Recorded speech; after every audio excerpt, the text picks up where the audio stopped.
Welcome back to Candlestick Park in San Francisco. You know, when the Giants moved here in 1958 to this city by the bay, a dark day for the Big Apple, but a lot of golden moments started here in San Francisco. The baseball Giants began their history at the Polo Grounds in Harlem, where they played for 46 years before leaving their fans with only the memories of great Giant moments. A decline in attendance made a move necessary. At a meeting of our board today, they voted permission for us to transfer the New York Giants franchise to San Francisco. Does that mean you will definitely do it? That's right. The last game at the Polo Grounds was watched by 11,000 faithful fans, grieving the loss of their beloved Giants. For some, baseball would never be the same. San Francisco, open your golden gate. You let no stranger. Their arrival was well received in the city by the bay. For 2 years, the Giants made their home at Seal Stadium, just around the corner from here, until construction was completed at their permanent home of Candlestick Park, named by fan ballot in 1959 for the point on which it sits. The Giants began building their team with memorable moments provided by some future heroes. May spent another one. Tell it, bye-bye, baby. Aaron doesn't even move. Drive to deep left field. Back goes Crawford. Still going back. It's gone! A grand slam home run. McCovey. Other memorable moments were of more interest to meteorologists than to fans. I came in relief in the 9th inning, and I believe there's 2 men on base, second and first. And the wind was blowing very hard at the time, and an extra gust of wind came along and just moved me about 3 or 4 inches. I just waved. But the headlines the next day in the paper were Miller was blown off mound. The gusts of wind continued to blow at Candlestick. Even this current season brought with it its share of windy embarrassments. The evenings here are not just windy, but cold. In fact, the Giants have used Madison Avenue tactics to make their chilled crowds proud of their ability to withstand the wind. To those valiant few who stay to the end of an extra inning night game, the San Francisco Giants present the Quarter Candlestick. From the team that hangs in there to the fans that hang in there. Pull back up there. Kid, let him go.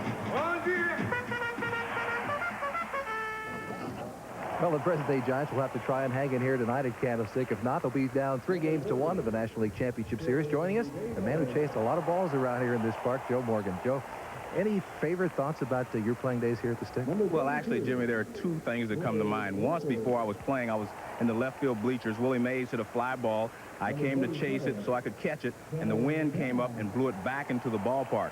Another time I was actually playing here in the major leagues. There was a line drive to center field. Billy North was playing center field. He charged the ball. All of a sudden, a gust of wind came up and blew the ball 20 feet to his left for a base hit. We lost the ball game 1-0. Things like that do happen here at Candlestick Park. And we might expect some tonight. Talk about tonight's game. What are the key elements do you see for the Giants and for the Cardinals? Well, so far, the Giants' left-handed pitchers have been able to contain the St. Louis Cardinals. Their right-handers haven't done so well. Mike Krukow is a right-handed pitcher. So the Cardinals get their running game started against right-handed pitchers. So he's going to have to keep them off base. So the key element I see here is him going at least 5 or 6 innings so Roger Craig can bring in his left-handers out of the bullpen. All right, key point, Mike Krukow of the San Francisco Giants. Joe, thanks for joining us. We'll see you again real soon. When we come back, we'll talk to one of the most important elements of the St. Louis Cardinal team.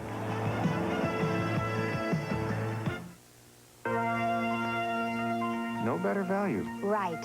The new Tandy 1000 TX is made in the USA and has incredible speed at an unbelievably low price. Speed? 6 times the speed of the PCXT, so you're more productive at home or work. It's ready to run on a built-in 3.5-inch disk drive, and we give you 7 PC programs, including word processing, filing, and spreadsheet. That is better value. Tandy Computers, because there is no better value, only at Radio Shack. I don't look for trouble. I don't wear rubber watches. And I don't say I do when I don't. So I don't do this for fast food places that don't do steak. New steak fajitas. Real steak, real fast. But I do appreciate them asking. No, I don't. Taco Bell, the only real choice.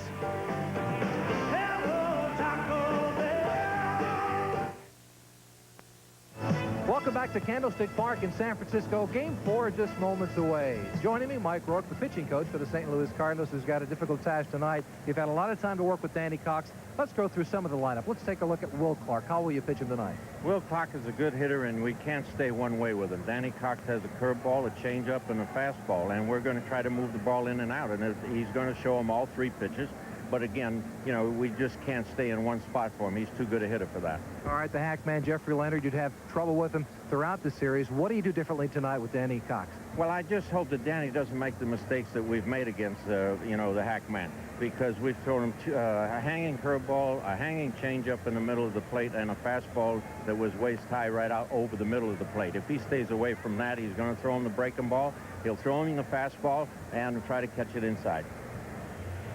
Thanks, Mike. Now let's go to public address announcer Jeffrey Bonds.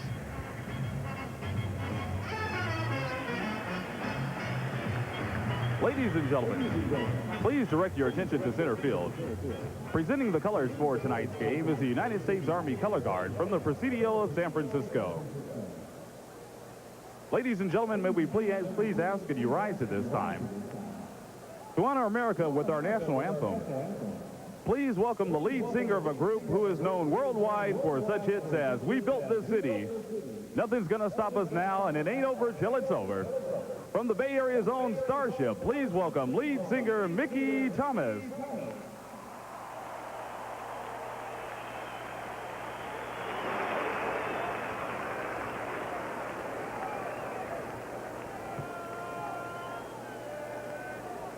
Oh, say, can you see by the dawn's early light what so proudly we hailed at the twilight's last gleaming, whose broad stripes and bright stars through the perilous fight, oh, the ramparts we watched were so gallantly streaming, and the rockets' red glare, the bombs bursting in air, gave proof through the night that our flag was still there. Oh, say does that star-spangled banner yet wave o'er the land of the free and the home of the brave.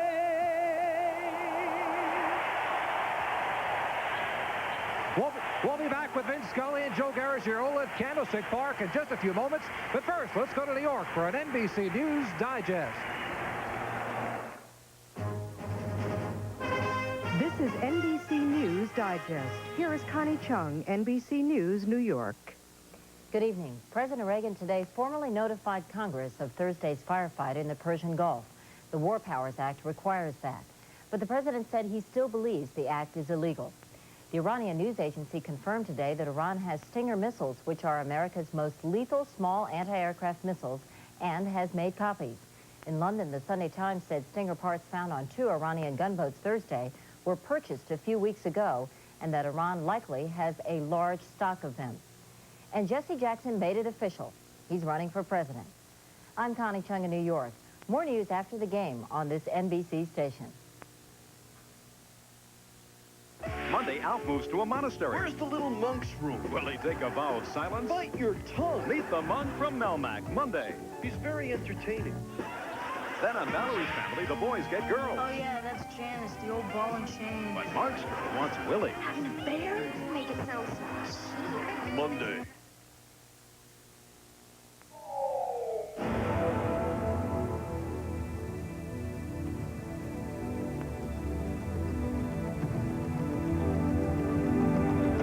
If you've ever dreamed of owning a Porsche, it's nice to know that some dreams come true faster than others. Test drive the 924S at your Northern California Porsche dealer. It's been said, love is blind. And when it comes to the cost of cars, that may be true. So to ensure you get the performance you paid for, insist on high-octane Chevron Supreme with Tech-Relief. Cleans complete fuel intake systems. Chevron Supreme, because people who use premium really can't afford to buy anything less. Come home to Channel 4's post-game wrap-up show tonight.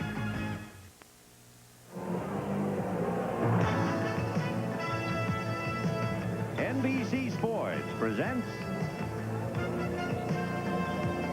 the 1987 National League Championship Series. Tonight from Candlestick Park, it's the St. Louis Cardinals versus the San Francisco Giants. Brought to you by Miller Brewing Company, sole sponsor of the U.S. Olympic Training Centers. By the heartbeat of America, today's Chevy truck. By AT&T, the right choice. And by Mr. Goodwrench. No one knows your GM car better than Mr. Goodwrench. No one.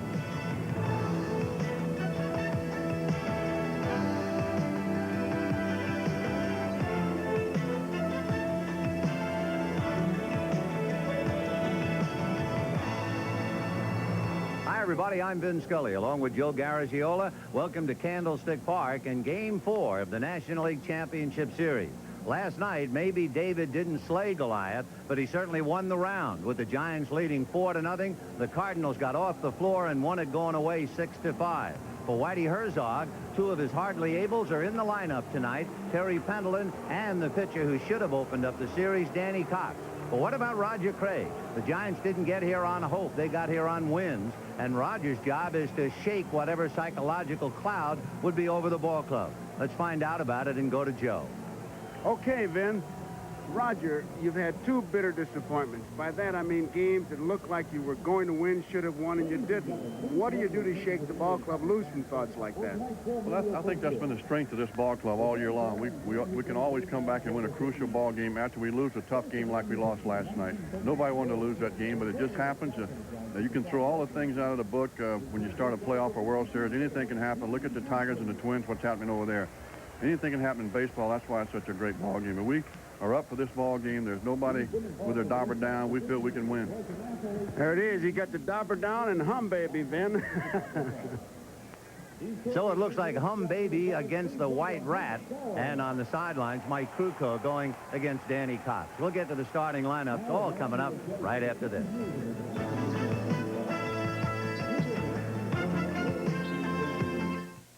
How does the advanced new Chevy half-ton stand up to Ford? Chevy gives you more standard power than Ford, more cab room, more shoulder room, more two-sided galvanized steel, new two-tier loading, and a bigger, heavier frame. So how does Ford stand up to the first all-new full-size pickup introduced in this decade? Not very well. The heartbeat of America. Test drive it. That's today's Chevy truck. I'm here having a couple of Miller Lights with the world's funniest tennis coach, Jan Kiriak. This guy's a million laughs. Hey, remember the one you told me about the chicken and the tennis ball? That just cracked me up. Here, have another Miller Light. Yeah, light tastes great and it's less filling. And you don't want to get filled up when you're having as good a time as we are. Right, Jan? For serious beer drinkers, there's only one light beer, Miller Lite. Oh, stop it, man. You're killing me. You can depend on AT&T Long Distance thanks to the remarkable people who put our equipment to the test. I love wrecking things. This is a special laboratory. Here we create disasters. One disaster right after another. Why do we do all this? Once we understand how these things can destroy long-distance service, we can build equipment that'll stand up to it. We're reaching further to bring your world closer. Yeah, the storm's over. AT&T, the right choice.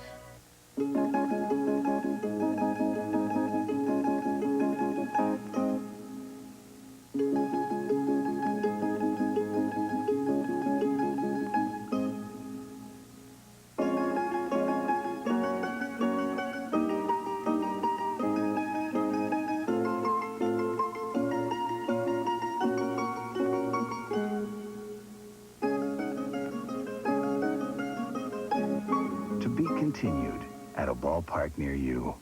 The preceding message was furnished by Major League Baseball. Under beautiful weather conditions, let's take a look at the Cardinals and the way they come up in the first inning. Vince Coleman in left field and Ozzie Smith at short. Tommy Herr, the second baseman. Dan Dreesen clean up at first, followed by Willie McGee. Terry Pendleton back in the starting lineup at third. Kurt Ford in right field. Tony Pena behind the plate. Danny Cox the pitcher. And on the mound, a fellow whose initials should be ND for no decision, Mike Krukow.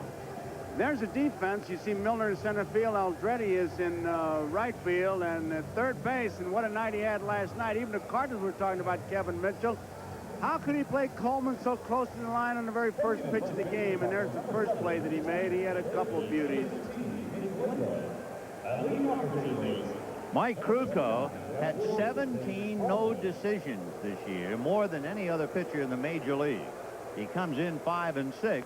But 4 of those wins without a loss after the All-Star break, and once he got himself healthy. There's the strike to Vince Coleman.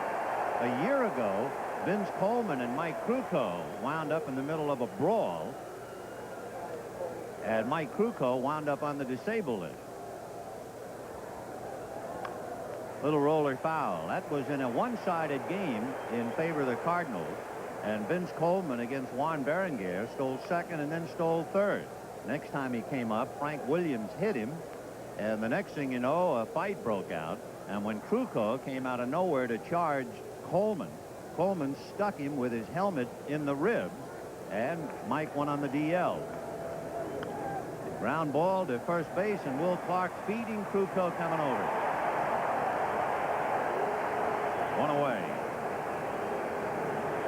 You'll see a big overhand curveball from Krukow. He changes speeds on that pitch. He's got a good fastball. He throws his split finger, but he uses that much like a change of pace pitch. It's interesting, Mike Krukow going against Danny Cox in this game, because they faced each other twice this year, and both games were wild games. In one game in May, Danny Cox led 7-2 in the 7th inning. The bullpen allowed 5 in the 8th, and the Giants came from behind to win it. And then in July, eventually the game went into extra innings. The Giants scored 3 in the top of the 10th, and the Cardinals came back with 4 to win it. 1-1 to Ozzie Smith. Kevin Mitchell at third base really trying to take the bunt away from Ozzie Smith. He's really in close.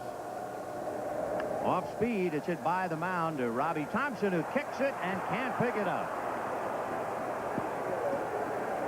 So Ozzie Smith aboard on the error charge to Robbie Thompson, and the batter will be Tommy Herr. Just an error. That's about all you can say. Glove was down. He just didn't field it. There have now been 6 errors in the 4 games, 3 for each side, and the batter is Tommy Herr. Herr is 1 for 12. Now with Ozzie Smith at first, we'll see if the Cardinals put on a play.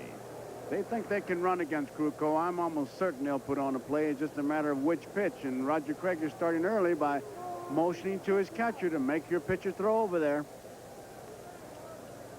Opponents have stolen 18 out of 28 against Krukow. So we'll see if that's exploited at all by Ozzie Smith.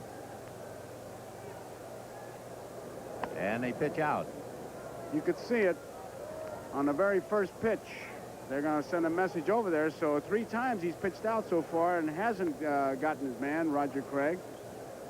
Interesting thing about Tommy Herr during the regular year, and this might be a concern for Herzog, most of his strikeouts came as a left-handed batter. He hardly ever struck out hitting right-handed, but left-handed maybe 3 times as much.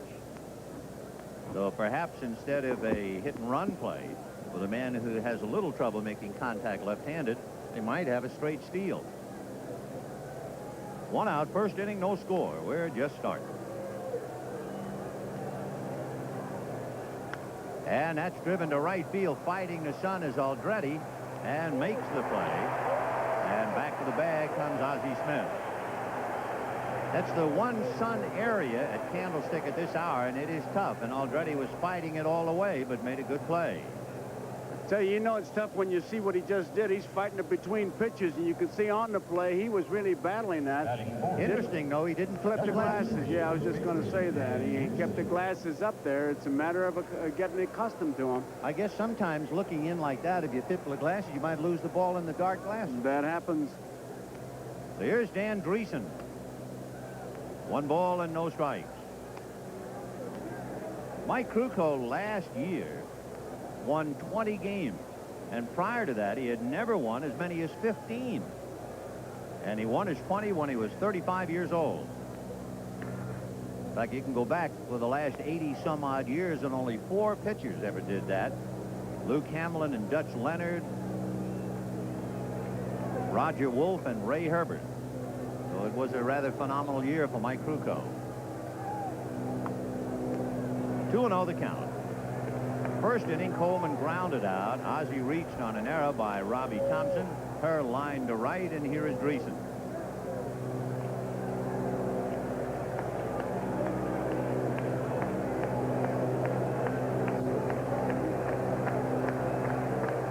Mike Krukow going head-to-head with the Cardinals. Lifetime is 11-13. 3-4 since he came over to join the Giants. In 3 years, he's had 1 win in 7 starts against St. Louis. 3-0. Krukow is really doing a job on Ozzie Smith, although with Dreesen hitting, you want that hole between first and second. Ozzie does have the green light to go whenever he wants, but Krukow is really changing his timing between his pitches, trying to freeze Ozzie. And very high, so ball 4 to Dan Dreesen. And with runners at first and second and 2 out, it'll bring up Willie McGee.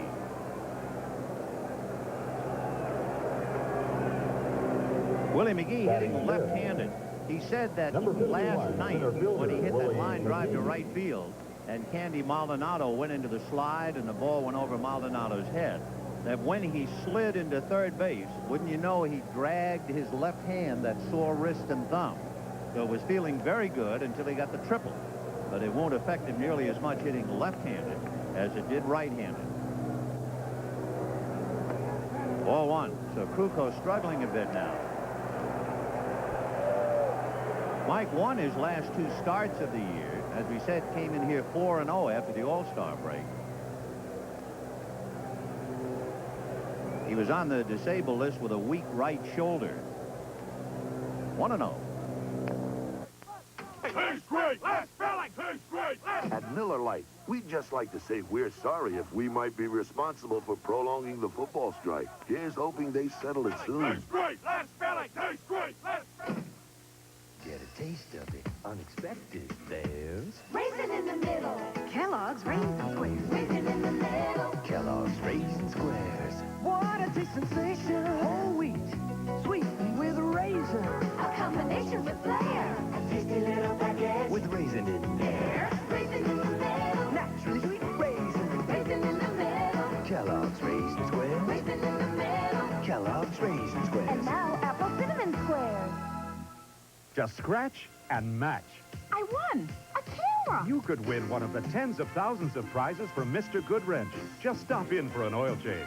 Or just stop in. No purchase is necessary to get the game card. And while you're there, enter the Island Paradise Vacation Sweepstakes. You could win a trip to Hawaii, Manhattan, the Bahamas, or the Virgin Islands. So see Mr. Goodwrench. Stop in for an oil change now. Or just stop in. Mr. Goodwrench. No one knows your GM car better. No one. Batteries can lose some life waiting to be bought. But only new Duracell packs have a freshness date that guarantees they'll live a long life, not a short one. Freshness dating from Duracell. Sunday on Our House. I made the team. Jesse falls for David's coach. Another date? But will team pressure tear them apart? You quit the team. Sunday. Here's the Giant lineup that will try to fight back and get even tonight. Eddie Milner in center field and Kevin Mitchell at third. Jeffrey Leonard in left field and Will Clark at first. Michael Andretti in right field. Bob Brenly behind the plate. Robbie Thompson, the second baseman. Jose Uribe at short. Mike Krukow, the pitcher. So tonight, no Chili Davis and no Candy Maldonado. Defensively, great speed in the outfield. Coleman, McGee, and Ford. Pendleton is still kind of hobbling a little bit, but certainly able to play at third base. Smith, Hurd, Dreesen at first base. Pena behind the plate, and Cox the pitcher. Big Danny Cox, 6'4", 225. If you break that record down, he was 8-3 before going on the disabled list, then came back to go 3-6. 4-2 lifetime, and he has been a Cardinal pitcher with some glistening postseason credentials. In 1985, he started against the New York Mets in number 159th game, beat the Mets to clinch the division. He won Game 3 of the LCS against Los Angeles when the Cardinals were down 0-2. And then he started number 2 in the World Series, and the Cardinals won that one. Eddie Milner takes the strike.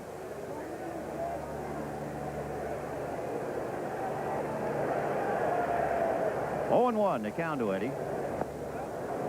On deck, Kevin Mitchell. That's the pitch that a lot of hitters think is a slider, but it coach Mike Rourke calls it a breaking ball. It's not really a slider, but it's almost like the one McGrain throws. It breaks, but breaks bigger than a slider. Cox has a good fastball. He can change speeds, this big guy. He's a tough pitcher. No balls, 2 strikes. Fastball and a hopper to the left of Ozzie Smith, who was on it to throw him out. 1 away. So Ozzie takes care of the first chance, and the batter now, Kevin Mitchell. Mitchell has 2 hits in 14 at-bats. And, of course, that was one of the dramatic moments in last night's game with 2 out, Mitchell at the plate, and Jeffrey Leonard on deck. And Mitchell flied to center to end the game. So Kevin with Jeffrey Leonard on deck. No score, bottom of the first inning. Fastball on the hand, and he really came after him. He'll come after you. He'll move the ball around, and when he moves that ball around, Mike Rourke says the problem that he might have is when he tries to overthrow and throw too hard. But if he pitches like he can be a tough one. Tough indeed. His finest game of the year definitely against San Diego. Check swing foul. Back in April against the Padres, Danny Cox became the first Cardinal pitcher in 7 years to pitch a complete game with no walks or strikeouts. Went all the way.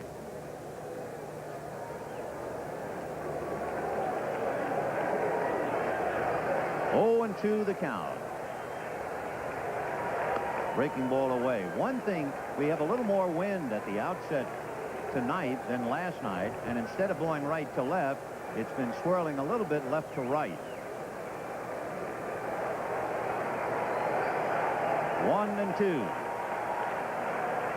Fastball, and that's hit to the left of Ozzie Smith, who comes up with it to take care of Kevin Mitchell. 2 down. I think when you watch the flags here, all it tells you is that they're there. You really can't pay that much attention to them. Here comes Jeffrey Leonard.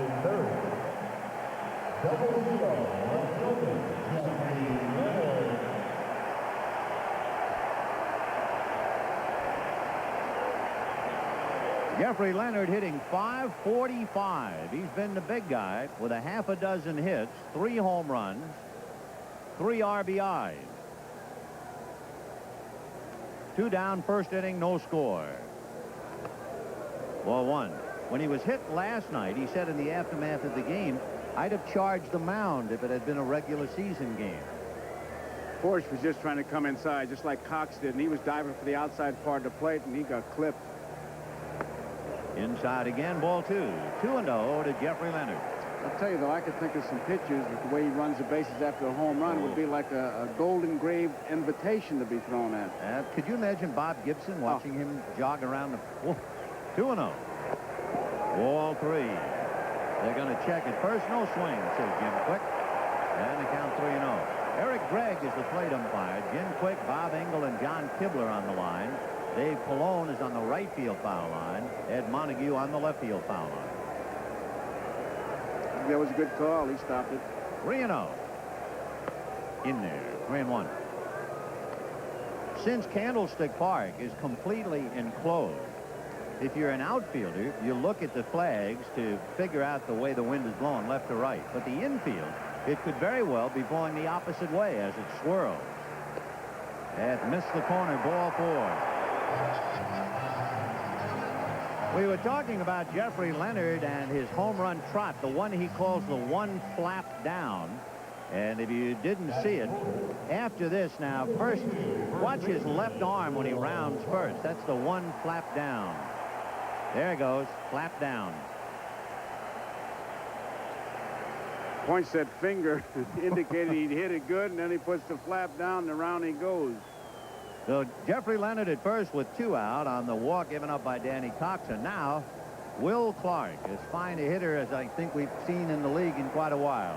He hit a ball last night. He hit a sinker that hit the fence about 1.5 feet from the top of it. And the only guy I can remember in my time, and I saw him mostly in spring training, was the great Ted Williams. He could hit those sinkers. Boy, this fella can really swing the bat. One of the outstanding young hitters to come along. And I couldn't help but thinking in watching him swing the bat last night, sitting quietly and no doubt smiling in the stands, had to be Stan Musial, who would certainly appreciate the way this guy swings the bat. Chopper wide of first, fielded nicely by Dreesen to Cox coming over. Good play by Dan. So for the Giants, no runs, no hits, they leave a man. And at the end of an inning, we're underway. Cardinals nothing, Giants nothing. The advanced new Chevy half-ton is all new. Ford isn't. And the advantages stack up. Chevy gives you new 2-tier loading. Ford doesn't. More two-sided galvanized steel. A bigger, heavier frame. And on top of it all, more standard power with Vortec V6. Want a load of new features? Test drive the first all-new full-size pickup introduced in this decade. The heartbeat of America. The advanced new full-size Chevy. That's today's Chevy truck. I'm State Farm Agent Stan Griffin. Just talked to 2 of my car insurance policyholders, Bob and Doris Rhodes. They're off on another trip. For so-called retired folks, they sure get around. And they get a real feeling of security, seeing all those State Farm offices just about anywhere they drive. If they should ever run into trouble, they know a State Farm agent is there to help them get back on the road again. And like a good neighbor, State Farm is there. Today's small cars are tougher than ever on oil. Their high-compression engines not only rev high, they can run hotter than regular small car engines. Their searing heat can begin to break down an oil immediately. That's why there's Castrol, the only leading motor oil that in every grade provides maximum protection against viscosity and thermal breakdown. So use Castrol before your engine does something to get you heated up. Castrol, engineered for today's smaller cars. My grandfather was a carpenter. My dad's a carpenter. Yes, building things is in my blood. The Sawcat from the Industrial Tool Division of Black & Decker. Tough ball and roller bearings, cut steel helical gears for precision and power, job after job. You know, you start in the morning, there's nothing. And at the end of the day, there's proof you've been there. Ask a man who's used one lately. Nothing beats a Black & Decker. One thing about that chart, it tells you how calm it is in the morning, and then as the afternoon progresses, the winds always come up, although it is a beautiful 65. And here is Terry Pendleton, who is ready to go after injuring himself on the off day and failing to get into last night's game. 0-1 to Terry Pendleton. Breaking ball hit to center. Milner, a fine outfielder right there. One away. So for Kruko, 3 balls have been hit fairly hard. Tommy Herr lined to Aldretti, and now McGee and Pendleton hit the ball to Milner. And watching the defense, Vin, and certainly the work of the advanced scouts, they've been playing most of them in left center field. Here's Ford, and they're moving him a little bit. Lillis is the man, but center fielder Milner has kind of moved over to the right field side of second base. I expect him to pull. Kurt Ford hit .285 during the regular year and promptly pulled. So Ford, a line drive single to right. In looking at Ford, in the game he played against Rick Russell, he pulled twice to right field, once to the first baseman, and one time went the other way. So that's scouting report. That's what they do before the series begins, and then pitchers and catchers and manager and pitching coach usually go over them. Tony Pena coming up. Pena, who hit .214 during the regular year, hitting a little bit better than that in the LCS, 222. Hit a long out to dead center last night. Right. 0-1.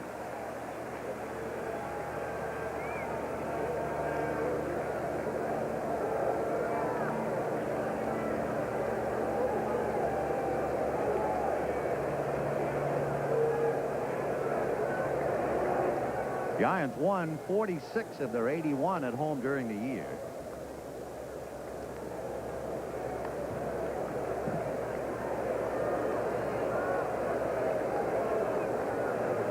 To Tony Pena. Ford with good speed down there at first base, stole 11.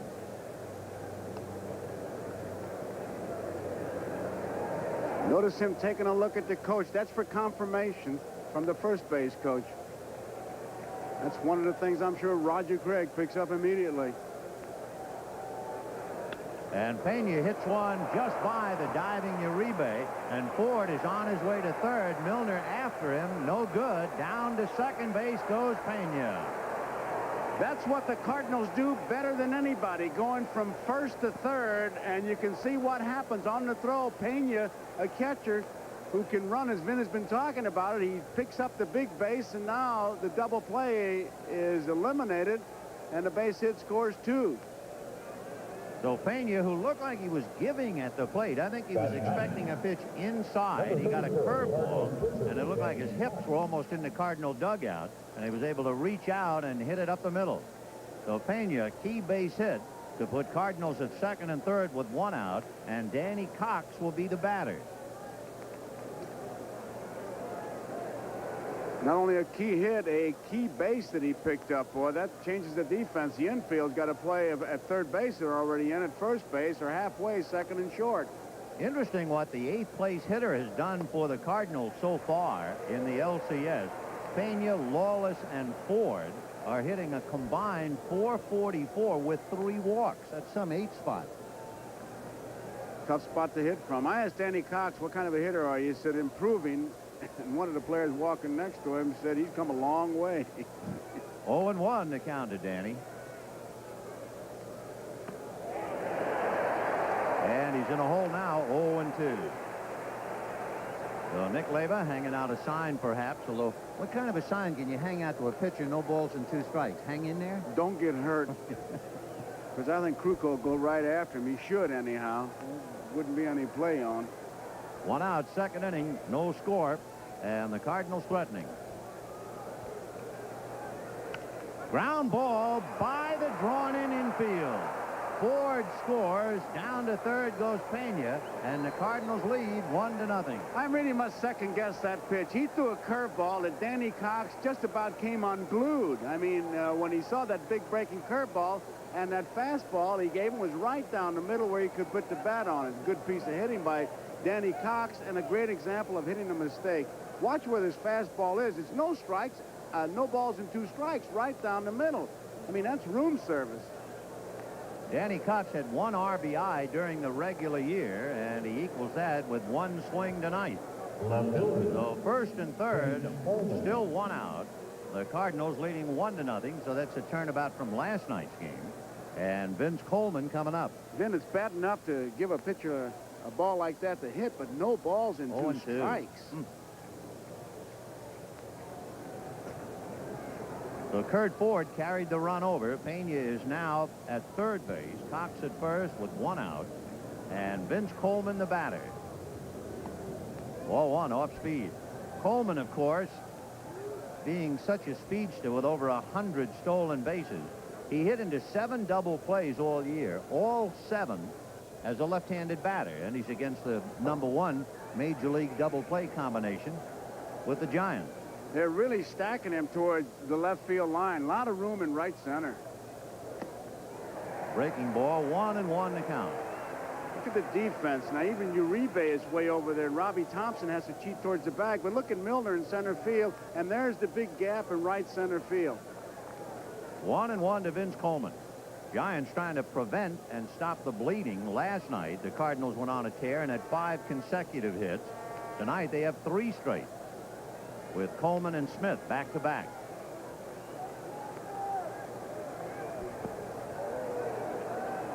2-1 the count.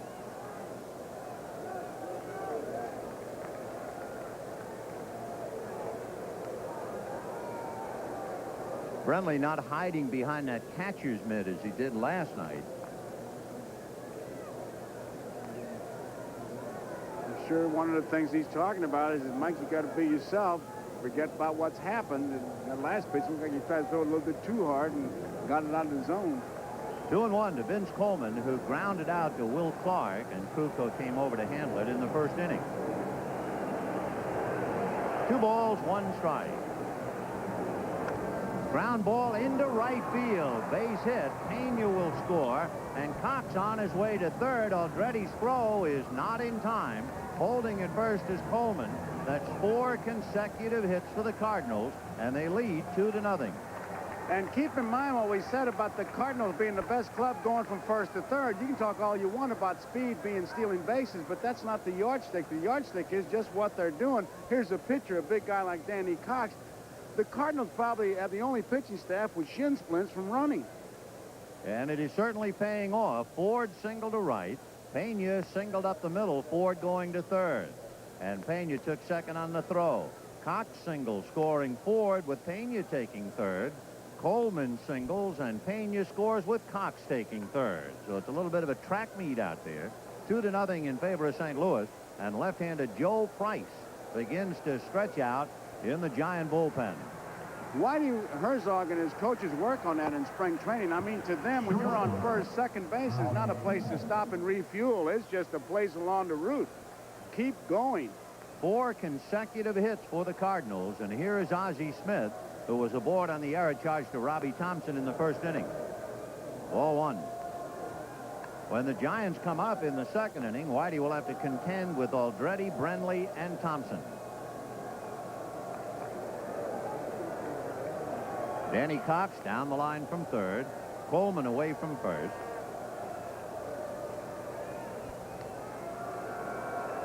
And a line drive. Great catch by Thompson. Double play.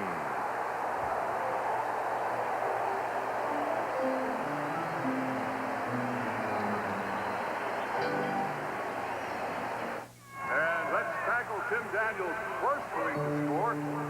There's only one camera system you can buy that lets you hold the picture in your hand while you still hold the feeling in your heart. The Polaroid Spectra system. The totally new Buick Regal. There's nothing like it on the American road.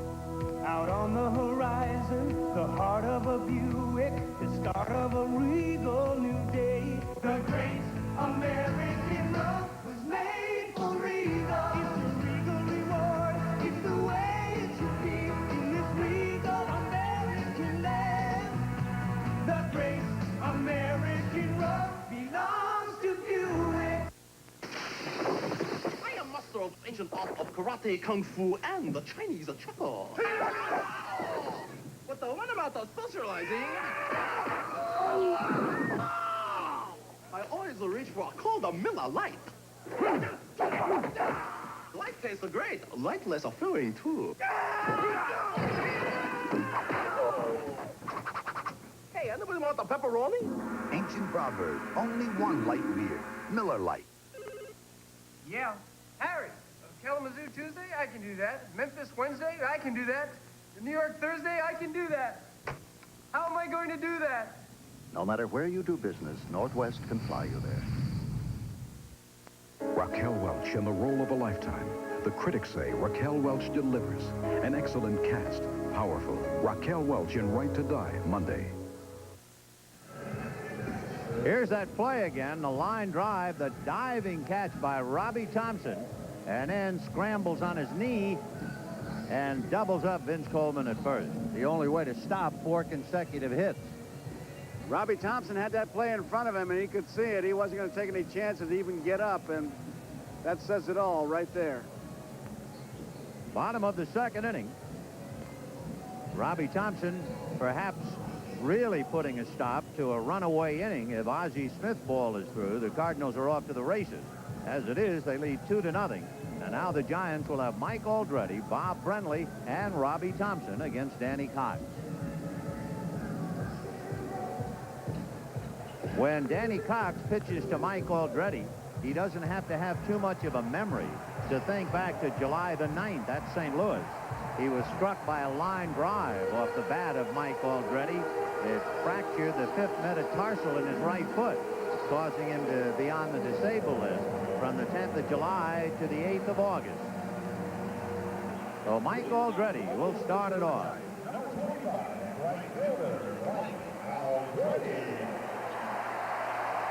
Aldretti has done pretty well against Cox. He's had only one at-bat in the LCS. He's 0 for 1. And you can see that shin has to be protected. He beats a lot of foul balls down there. Ball 1. Aldretti was in the starting lineup for the opening game and came out when Cox couldn't pitch, and Greg Matthews did. He really takes a positive approach to hitting. He visualizes his swing. I tell you, he's got a lot of reasons to be positive. I'll give you 325 of them. That was his average during the year. It's no accident, and he's got good mechanics. That swing of his is, like Will Clark, a beauty. 2-0. In there, 2-1. Aldretti with cover boy looks. Born and raised in the magnificent Carmel area. Went to Stanford University. He was late on that fastball. That was by him. Looked like he might have been trying to go the opposite field, thinking there might have been an off-speed pitch, but Cox had a little bit on that one. 2-2.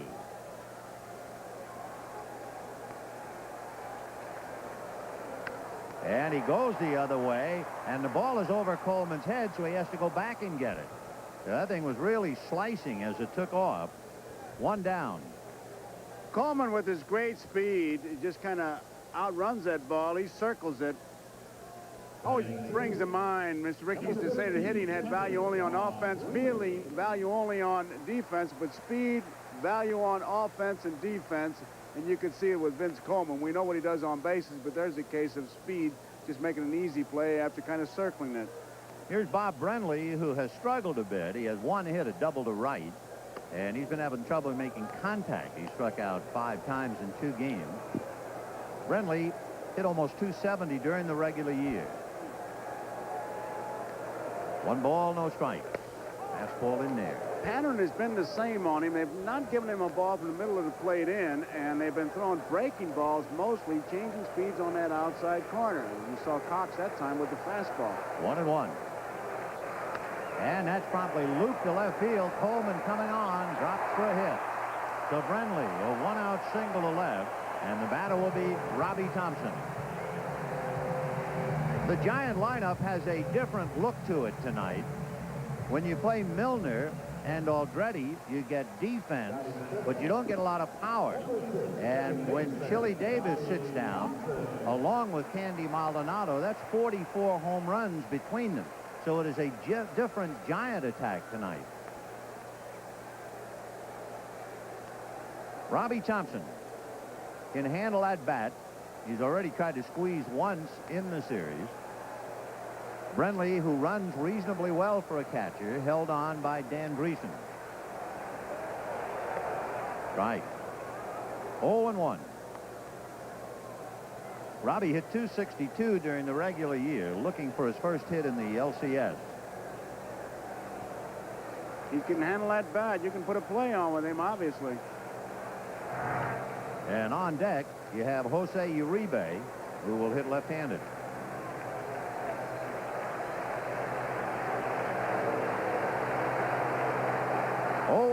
To Robbie Thompson. 1 out in the second, 2-0 St. Louis. Good breaking ball, a throw to first. Boy, the bottom came out of that thing. He throws it. He can change speeds, but when he throws that to Mike Rourke, and it's interesting talking to him, he calls it a breaking ball. The play at first base is just one of those I'll be there things. Pena likes to throw, and it makes your ball club look good. It's not a set play. If he gets the ball and Dreesen's there, he's going to throw it. 0-2 the count to Robbie Thompson. Down he goes. That has been his problem all year. Robbie, who does have a little power, he had 10 home runs, but he's not that kind of a hitter. But he struck out over 90 times during the regular season. Number 23. Breaking ball again. They got it high. Robbie just didn't get it. Boy, did he open up. Looked like he was going to try and pull that thing. Yep. Well, Danny Cox strikes out Robbie Thompson for his first strikeout. And here's Jose Uribe. Uribe, during the regular year, hit over 300 as a left-handed batter.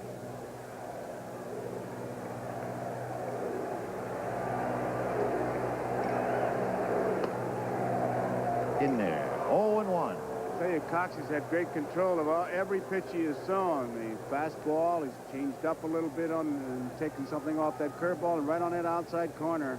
I don't think Uribe could have reached that pitch, and it was a strike. And another one. Breaking ball, same spot. Looks like Uribe's really off the plate.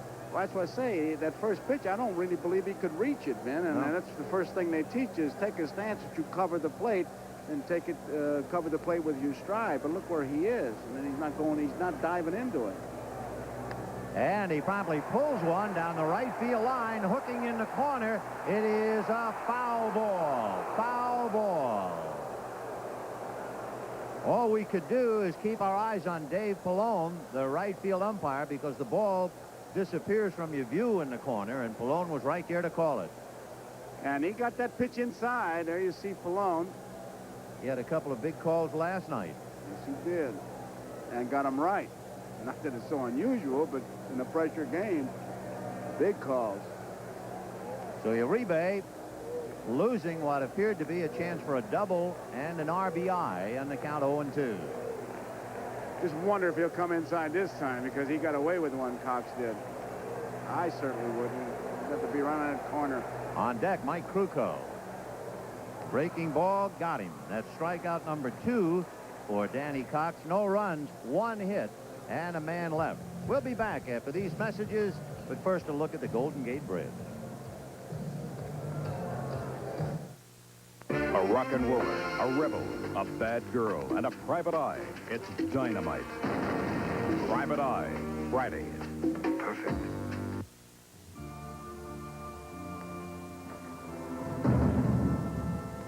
Well, come on. You're the last one today. All right, what have you done? I made a pizza. Using cheap ingredients. Oh, no, I wouldn't. Skimping on the topping. Father, I wouldn't. Then what are you here for? I'm from the Round Table Pizza next door. Somebody ordered. Round Table, one of the last honest pizzas.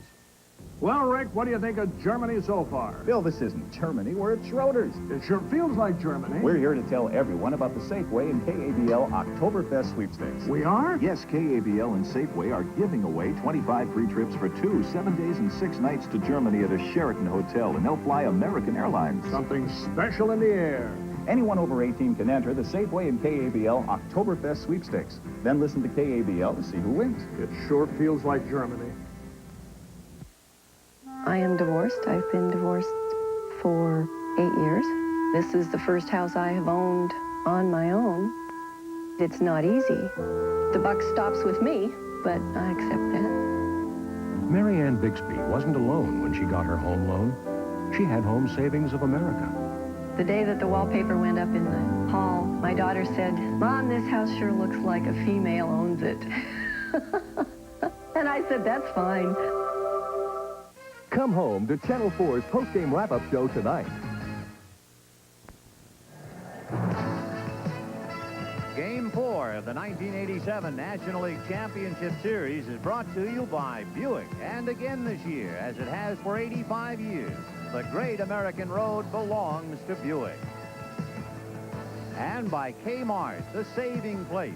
We're proud to say you made us America's favorite store. We're going to the 3rd inning. Here in a very busy city of San Francisco. The fleet's in. About 11 ships came in, a couple of thousand sailors. We've had the Blue Angels flying overhead for the air show, and Game 4 of the LCS. Blue Angels, did they go through your room? And now. Fly right through your room, those guys. Tommy Herr takes a strike in the count 0-1. I was just thinking, under the heading of the best laid plans of mice and men, all the study and the scouting about these two teams. the giant power, their ability to turn a double play, leading the major leagues in the earned run average. Then you look at the Cardinals and their great speed, a great defensive team, and how do you control their base running?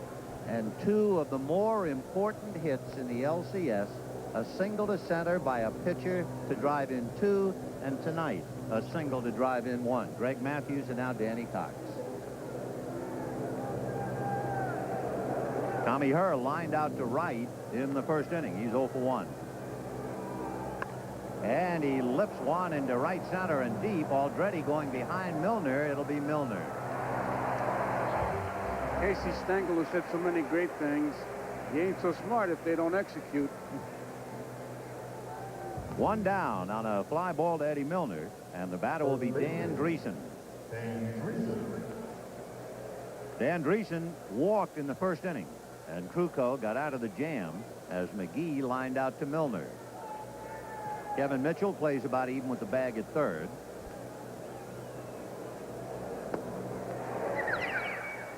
Dreesen, a very experienced player. He's been in 4 LCS series. 3 with the Reds and this one with the Cardinals. Off speed, missed, and the count 1 ball and 1 strike.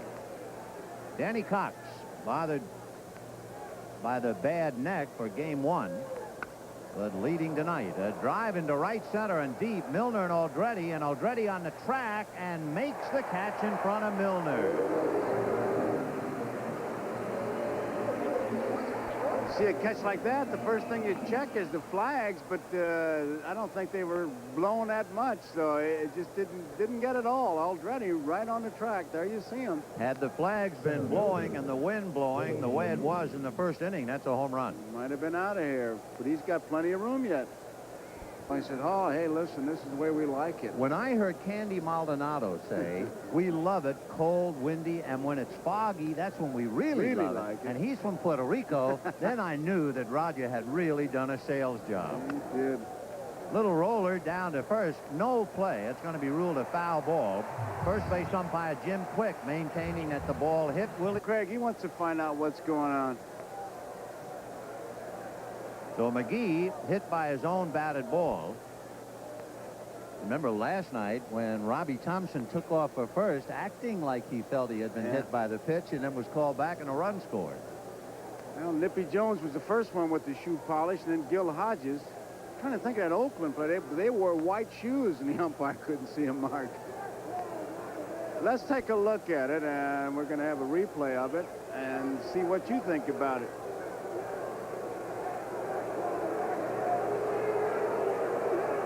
Oh, missed it by 2 feet. And that shot. What do you think? Did you see it? It looked like the ball fouled in front of him. Yeah, look, but at least from one angle. Now, From maybe that where angle. Jim is looking down the barrel, it could be another story. Hard to really say. 1-2 the count. Chopper by the mound. Robbie Thompson charging. A little bit of a tricky hop, so he makes a good play to get him. That was a lot tougher than it first appeared because the ball angled suddenly at the last minute to Robbie Thompson's left. Oh, he missed it 3 feet. At the end of 2.5, 2-0 Cardinals.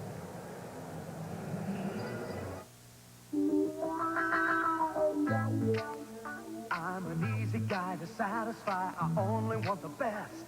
Sierra is the pickup designed to pass the test. Performance with the spirit that I've never felt before. My new GMC Sierra, it's not just a truck anymore. My new GMC Sierra, it's not just a truck anymore. Oh no. This evening, Ken Edwards had a vision of the future. Not of time travel or cities in space, but of his family. His daughter practicing law. His wife heading her own business. Himself retired, writing detective stories. This evening, Ken Edwards had a vision of the future and knew what it would take to get him there.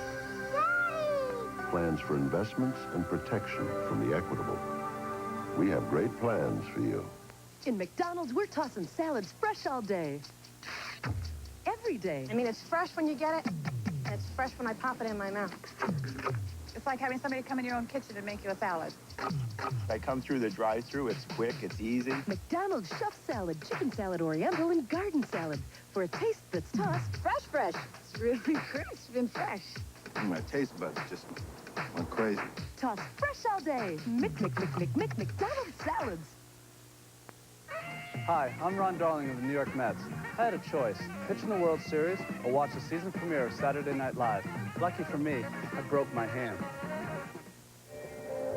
Well, I don't mind I'm the other Clark as long as I'm not called Jack. You know, as long as people recognize me as Will, that's fine. But, you know, once they start calling me Jack, you know, Jack left here 4 years ago, and he's made a name for himself in St. Louis, and I'm trying to do that here in San Francisco. So, you know, we're two different people trying to do the same job with the same name, unfortunately. And the other Clark, Jack. One Will the Thrill, and the other one they used to call Dude up here. Dude. Bottom of the third, 2-0 Cardinals. Pretty good hitting pitcher, Mike Krukow. Ball one. Krukow has hit 4 home runs in his career, and with 7 RBIs this year, he has 52 in his career, so he can swing the bat. 2 fastballs and 2 balls and no strikes. 2 runs, 4 hits for the Cardinals. No runs, 1 hit for the Giants. For a fellow who had a stiff neck, I'm surprised he doesn't have some kind of a turtleneck on here at Candlestick. I tell you, as big as he is, he can pitch any way he wants. Yeah, you're right. Ball 3. How do you figure that? Here's a guy who's got pretty good control. The pitcher comes up, and he's got 3 balls, no strikes on him. Danny Bradford Cox, born in Northampton, England. And that's down the pipe, 3-1. I guess the tip-off on his personality is when he got on the plane, went down and beat up on that fellow, was giving his sister some problems. 3-1. And he walked him.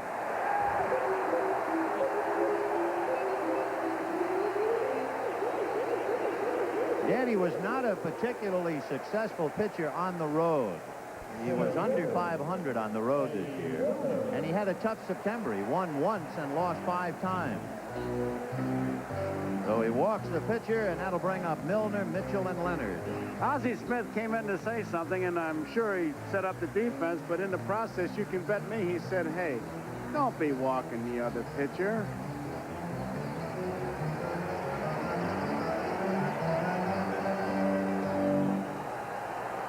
So Eddie Milner grounded to short in the first inning. Krukow disdains the warm-up jacket. That's a sure sign he thinks it's a pleasant evening here at Candlestick. And he's got running gloves on both hands. Or he's going to be well-dressed when he gets to second, if he gets there. 0-1 to count to Eddie Milner. 2-0 Cardinals, bottom of the third. Fastball foul back, so Milner is in a jam, 0-2.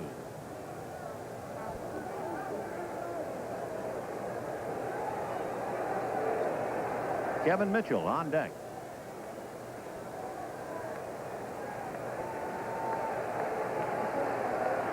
Milner had 4 home runs during the regular year. He's not that type of a hitter.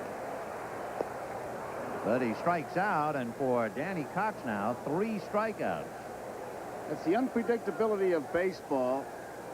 Walks the pitcher and then throws nothing but strikes to Milner. And Kevin Mitchell will be coming up.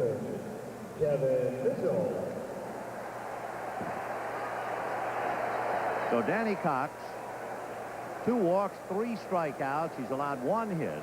Kevin Mitchell grounded to short in the first inning.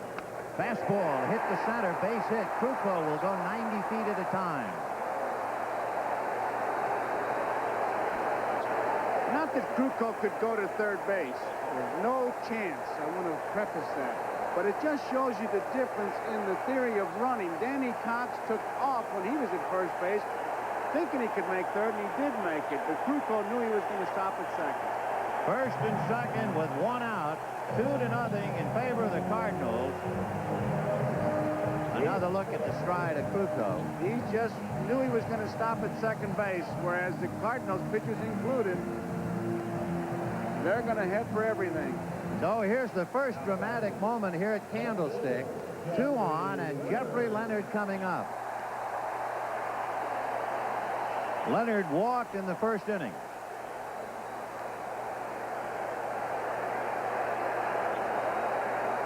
So Krukow at second, Mitchell at first, Leonard at the plate. You don't have very much speed out there. They're going to just switch signs, but it was just handed to me that ball that Mitchell hit was 91 miles an hour, which was the fastest pitch that Cox has thrown, and that's one of the things they worry about if he tries to throw too high. What's that old line about trying to throw a fastball by Mitchell is like trying to throw a lamb chop past a wolf? And he really wolfed it. So first and second, one out, and Jeffrey Leonard at the plate. Breaking ball on the corner for a strike. 0-1.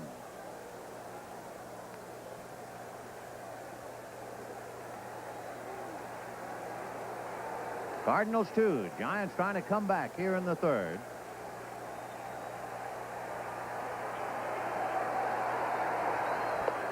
Another breaking ball, but he wouldn't chase it. 1-1. After Leonard comes Will Clark.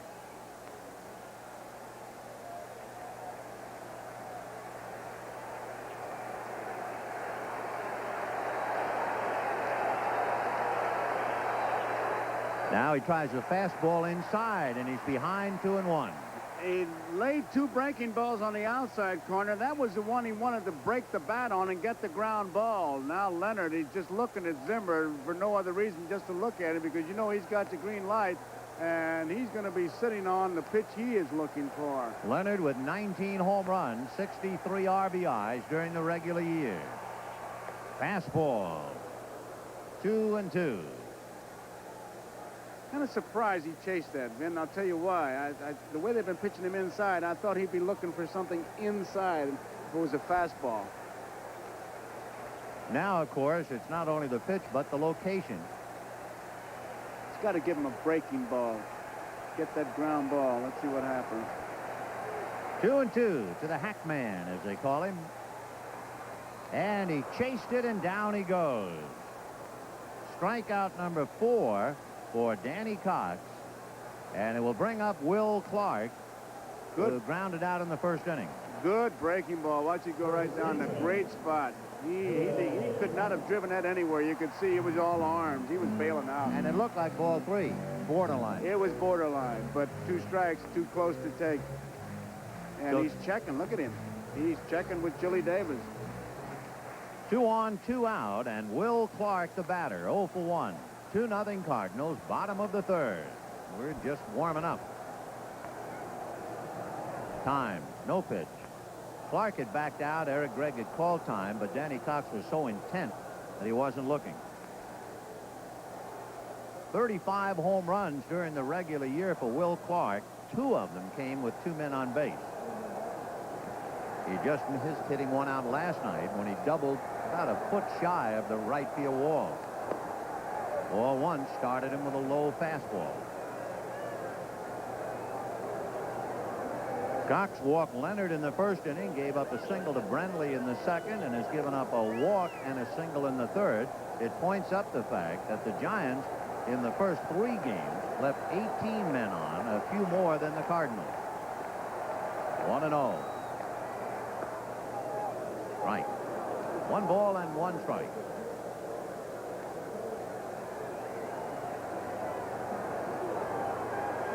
Clark hit .308 during the regular year.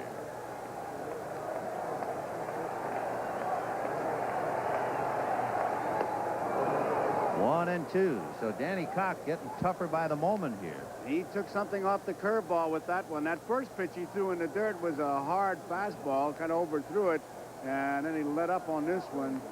So I tell you, I doubt if Clark will get a fastball to hit. Another left-hand hitter on deck, Mike Aldretti. 2 out. Krukow at second, Mitchell at first. Swung on and fouled at the plate. Just did get a piece of it. Good breaking ball. You can see the bottom just fall right out of it. Down and dirty by Danny Cox. Take another look at it. When you see a pitch like this, don't tell me about optical illusion. 1 ball and 2 strikes to Will Clark.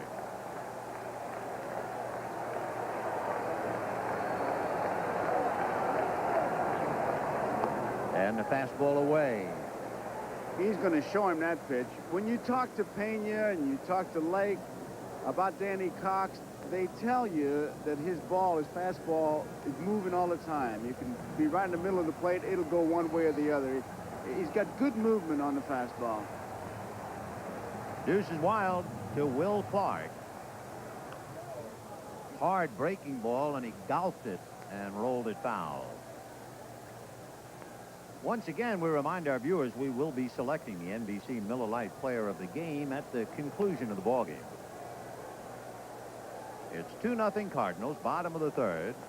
Mike Krukow at second, Kevin Mitchell at first with 2 outs. Danny Cox struck out Eddie Milner and Jeffrey Leonard here in the third, and he has a 2-2 count on Will Clark.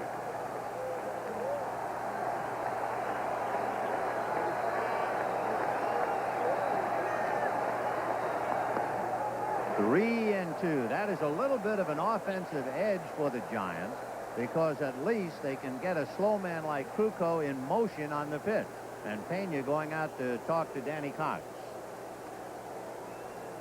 Just wants to make sure what he wants to do and where, because they'll have to bear down on Will Clark. You almost forget about those runners. It's true that Krukow and Mitchell will be breaking with 3 and 2, but here's the guy you got to bear down on. Your concentration got to be on Will Clark. Full count to Will Clark. Danny Cox is working hard in this inning. He's made 21 pitches in the inning. 3 and 2.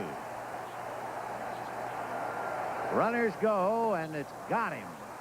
What an inning as Danny Cox strikes out the side. That gives him 5 strikeouts in the game. A frustrated and angry Will Clark leaves, and a look back at a very special Olympic moment. An Olympic moment brought to you by the Prudential, offering a full range of insurance and other financial services. The Prudential. Mexico City, 1968. America's Al Order attempts to win his 4th consecutive Olympic discus gold medal. On his 3rd throw, he sets a new Olympic record. Al Order, the only track and field athlete in Olympic history to win an event 4 times in succession. We go above and beyond just like you, above and beyond what we have to do, caring for what's special to you. Only your Prudential representative goes above and beyond with a pre-review of your auto insurance. We go above and beyond like you do, taking care to protect what's important to you. So rock the Prudential above and beyond. Sunday, the NFL plays here when the Chiefs battle the Dolphins. Before your team takes the field, our team hits the air. NFL Live. A picture of an area they tell me was originally called Candlestick Point. I guess looking down at it, it looked somewhat like Candelabra. And that shot coming to you from the Goodyear Blimp Columbia from Los Angeles. The pilot, Captain Joel Chamberlain from Norwood, Massachusetts. By the way, up there, the wind is 35 knots at 1,000 feet. The Goodyear Blimp cruises at 35 miles per hour, going nowhere. And you're talking about going nowhere. I was going to say, talk about 35 knots. That's about the speed that helmet came off. Will, he's an intense young man. He's still thinking about that time at bat. Danny Cox, tough inning, but a good one for him, Vin. In fact, that's the toughest thing of all, isn't it? To forget about that at-bat. Oh, yeah. Especially if you think you had a pitch you can handle. So Danny Cox strikes out the side in a jam, has struck out 5 in 3 innings. It remains 2-0 Cardinals, and Terry Pendleton, Kurt Ford, and Tony Pena in that order. All the damage has been done by the bottom of the Cardinal lineup. Ball 1. I think that one pitch, if Krukow could get it back, is that one to Danny Cox. Oh, sure. Man, that was murder. 2 hits by 2 Cardinal pitchers. Big ones in the LCS. 2-0 the count to Terry Pendleton, who flied to center in the 2nd inning.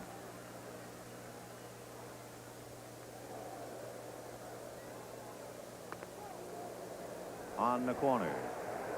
2-1. Mike Krukow gave up 4 consecutive hits for 2 runs in the 2nd inning and was bailed out by Robbie Thompson converting Ozzie Smith's line drive into a double play.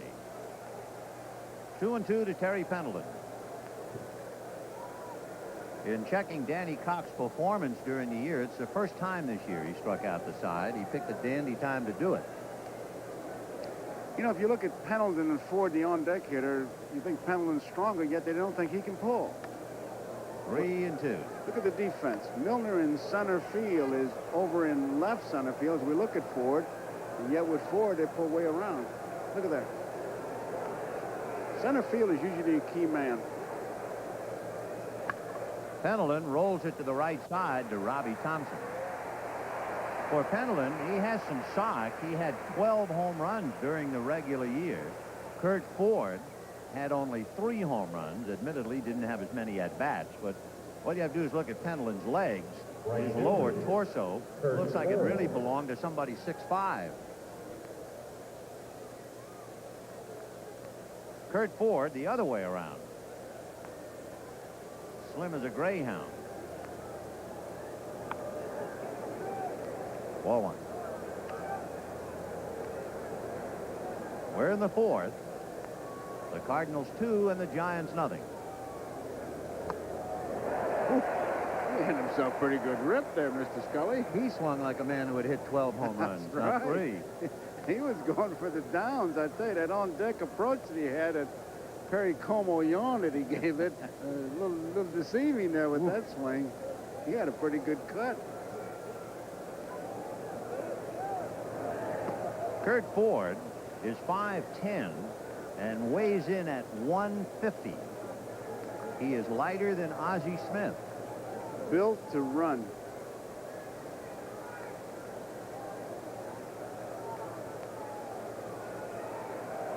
Time, no pitch.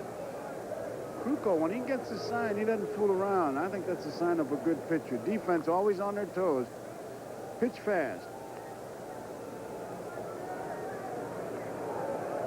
Mike normally has excellent control. That's part of his game, his trademark. He has walked 1 so far. Cardinal fans seated among the Cardinal wives caught it and got a Cardinal jacket on. These Giant fans letting him have it. There he is. 2-2. The count to Kurt Ford. Oh, now you want to talk about a rainbow. A big, slow curveball, and Ford goes back to the garage. What a pitch. All that does when you get it is hypnotize you. You don't believe it when it starts out. It's almost like Rip Sewell's Eephus pitch. Look at this thing. It's clocked at 68 miles an hour with a strong wind behind it, but you talk about an infield fly. That was really a rainbow. Especially throwing a rainbow to a guy who almost came out of his uniform with his first swing. All part of the liberal education. Pena, ground ball to Kevin Mitchell.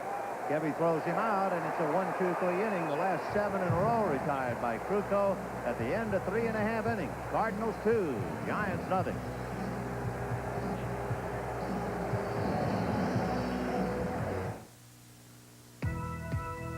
It's a pathway that leads from here to tomorrow, from sea to shining sea. The great American road belongs to Buick. Whoa, it's a feeling of smoothness, of power and grace. The road up ahead into land. Yeah, the great American road belongs to Buick. Most men know I model swimsuits for a famous sports magazine. But no one knows what beer I drink. Well, it's Miller Lite. For obvious reasons. I like light because it's less filling. But most of all, I like it because it tastes great. As for men, sometimes I just don't understand them. I think these guys have never seen a girl with a Miller Lite before. For a perfect 10, there's only one light beer, Miller Lite. 200 years ago, our Constitution was born, and with it the promise that we, the people, could live in freedom as one nation. To capture the spirit of that precious promise, the United States Mint has created the official United States Constitution coins in silver or gold. Now and forever, Sears Banks and Savings and Loans. Even though you faithfully pay your premiums, why do some insurance companies make you feel so guilty? I had an accident. Do you have an estimate? 2 estimates? 3 estimates? And a note from your mother? My mother? Leave it to the good hands, people. In most cases, Allstate will give you a settlement on the spot without 3 estimates or a note from your mother. How do we know it's her writing? You're in good hands with Allstate. A member of the Sears Financial Network.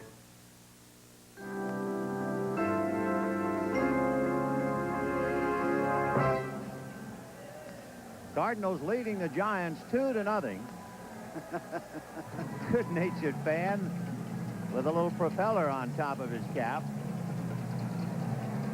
The hum baby signs and the beat St. Louis. And as the beat goes on in the stands, Danny Cox quietly getting ready to face a charge from Mike Aldretti, Bob Brenly, and Robbie Thompson. Aldretti flied to left field in the 2nd inning.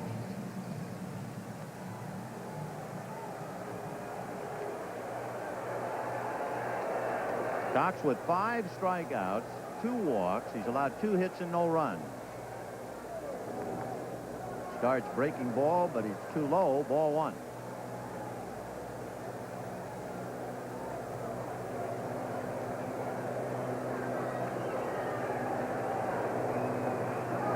And the fastball is low, so he's behind 2-0.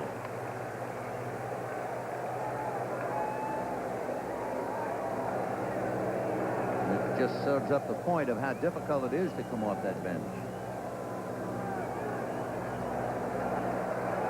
2-0 to Mike Aldretti. Ground ball to first. Danny Dreesen will hang one to Danny Cox coming over. So just like that, 1 away. And the batter will be Bob Brenly. Bob Brenly, single to left in the 2nd inning, 1 for 1. Prior to this year, Brenly didn't have a hit against Cox. He's 5 for 8 against him this year, so he's catching up.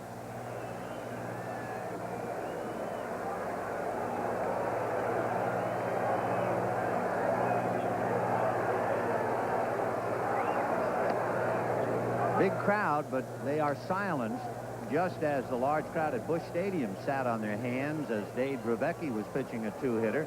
This big crowd here doesn't have anything to holler about because Danny Cox has the Giants shut down into the 4th. He's showing it from that mound. He stands there like he knows he's in control.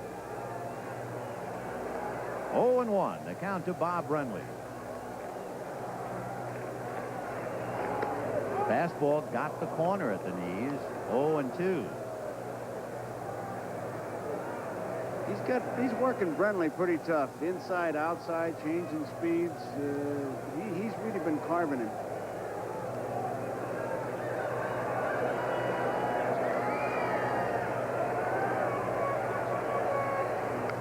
Fouled off.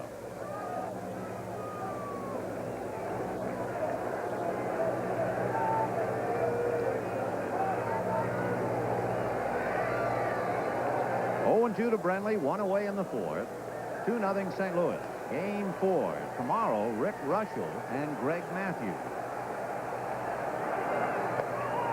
Got him on the outside corner. So Brenly becomes the 6th strikeout for Danny Cox. And with 2 down in the 4th, Robbie Thompson the batter. He's been laying the breaking ball out there, coming inside with the fastball, but this time it's a fastball, and Gary Gregg says it caught the corner, and Brenly's out on strikes.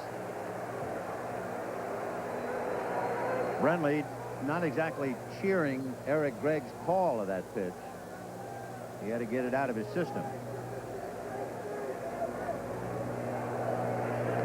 Check swing on a breaking ball, strike 1. And that's one of the advantages of catching, if you want to call it that. When he gets back there, Brenly will be telling him all about it. Okay, you call on me, give my pitcher that.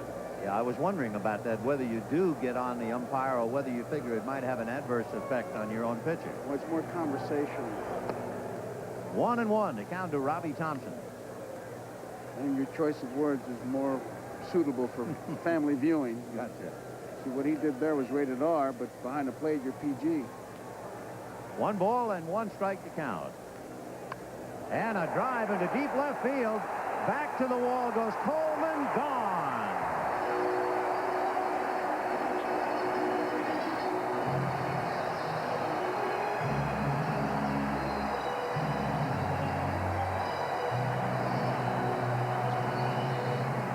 Robbie Thompson, who hit 10 during the regular year, hits one of those no doubt about it home runs. And it is Cardinals 2, Giants 1, and the crowd finally has a chance to make some noise. Got that ball up in the zone, and Robbie Thompson was waiting for it. And he really did hit it hard. Now the batter is Jose Uribe with 2 out, but boy, has Thompson shaken up the stick. Change, ball 1. He hit it hard.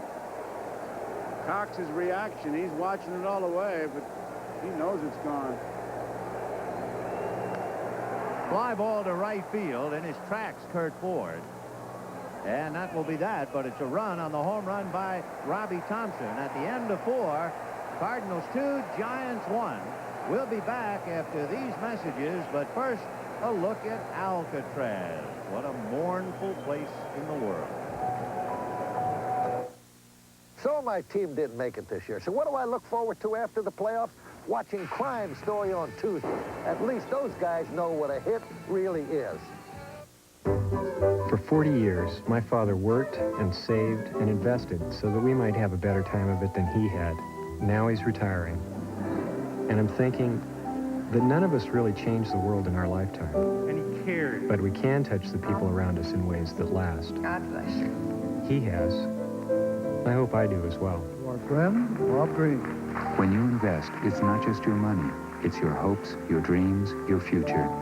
The Franklin Group of Mutual Funds. Los Angeles, 12 million people, and they want your water. Press room. They introduced another bill to take water from the Delta and ship it to the South. Not again. For Chronicle reporters Carl Nolte and Jerry Roberts, it's a story that never goes away. It's not another peripheral canal. That's dead.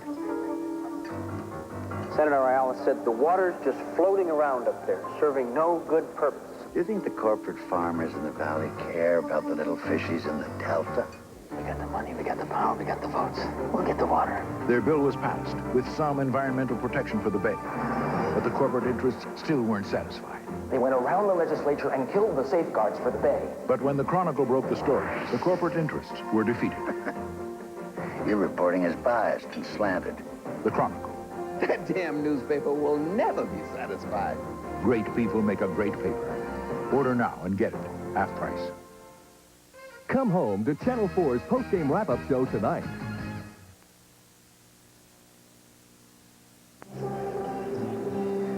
What do they tell you? Don't forget to smell the flowers along the way. How could you possibly come here and not take a moment out to look at a sunset over the Pacific? Magnificent. Danny Cox isn't thinking about sunsets at all. He's thinking about that ball sailing over the left field wall. Exactly, trying to wipe it from his mind. There's Eddie Vargo, former National League umpire. Last night I had him working out of the commissioner's office, and National League President Bud Giamatti says, hey, he works for me and I'm proud of it. So there he is. Check swing foul. That got a little bit of Bob Brenly, but he's okay. Brenly, I think, had the line that says it for all catchers. By the end of the season, you feel like a used car. 0-1. Strike 2. Remember, Danny Cox had that key base hit in the second inning on an 0-2 pitch. And it was a fastball that he hit. Let's see what he throws this time. If it's not Uncle Charlie. Bet. Chasing the breaking ball and fouled a piece away. Mike Krukow trailing 2-1 here in the fifth. He's allowed 2 runs and 4 hits, but there were 4 consecutive singles in the second inning. And boy, did he throw him a breaking ball that time. He's not about to give him another fastball, but it burned him in that second inning, and he just threw it out of the strike zone even, and Cox chased it. That's 8 in a row retired by Mike Krukow. Watch this thing sail. Look how far out of the zone it is. He couldn't reach that with a pull ball this pull. Vince Coleman coming up. Grounded out and single to right. 1 for 2. Speed really moves him in. Mitchell's in at third. Clark comes in at first. And the outfield swung the other way with the gap in right center.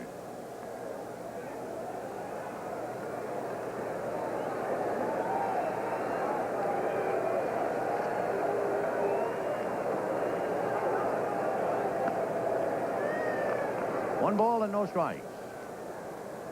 That might have been an effort to throw that same rainbow he threw Kurt Ford, but not very much happened with it. No, it kind of squibbed out. It's that old soap bar. Time.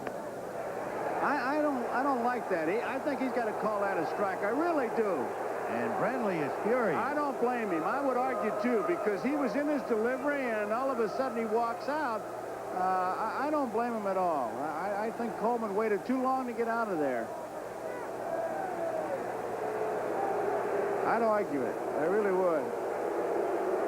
I think basically the umpire is always fearful that when the hitter calls time, he is then vulnerable to being hit by a pitch. Yeah, but look at that. Look where he was, man. That's what I'm saying. Yeah. If you're going to call time, and look at Brenly's arguing already.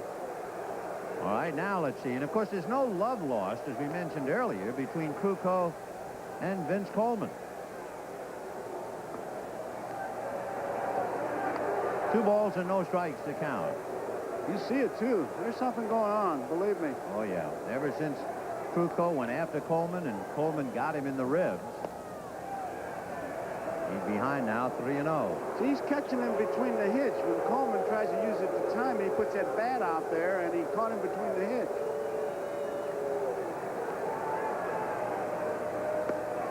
That's in there. 3-1 to count to Vince Coleman. 1 out in the 5th. 2-1 St. Louis. Mike Krukow and Danny Cox.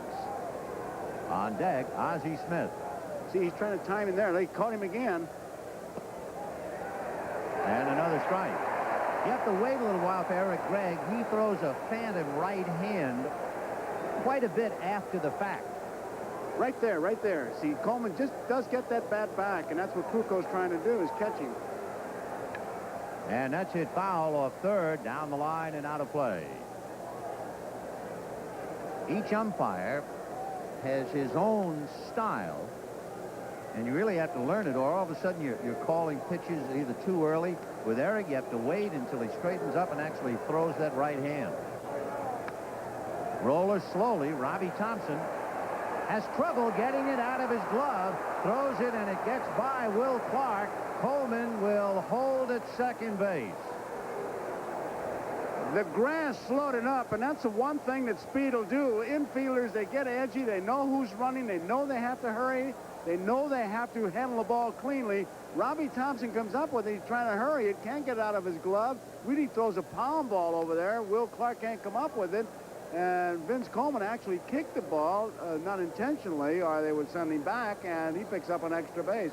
And he says that for him, it's easier to steal third than it is second, so you got to watch him. It's going to go as an infield single. On a roller to Robbie Thompson. He couldn't get it out of his glove. And then the throw accounts for his presence at second base. So it's 1-1. Base hit and an error. And the error now is going to be charged to Will Clark. There it is. Interesting scoring. Very. Well, Nick Peters and Dave Nightingale are the official scorers. 1 ball and no strikes. 1-1. The disadvantage that Coleman has is he got left-hand batters up there, and Smith, Hurt, Dreesen, McGee, Pendleton, all Ford, all left-hand batters. So Brenly's got a good view of Coleman if he does decide to break. Uribe bird-dogging him, but no throw.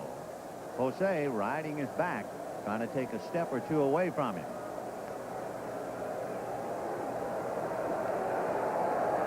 A little jockeying. 1 ball, 1 strike. And that's hit to right. Aldretti is coming up in a hurry. Makes the diving catch. Throws to second too late. A clutch play by Mike Aldretti. That ball was hit off the handle. Looked like it was going to drop in. Aldretti, the swing looked like it was going to make that ball carry a little farther. Now watch him extend that glove, and usually when you do that, the elbow hits the ground and jars loose, but he's able to hold it. Clutch play is right, Ben. Big play by Mike Aldretti. The crowd reacting a second time. They show it on the screen in center field, and Mike Krukow turned around to take another look at Mike's great catch. So 2 down, Vince Coleman at second base, and Ozzy's wondering what he has to do to get a base hit. And here is Tommy Herr, lined out to right and flied to center. And they flash on the board, and if you don't know it, you wouldn't understand what it means. They flash big letters, Mario, Mario. We mentioned last night, the Giants call Mike Aldretti Mario.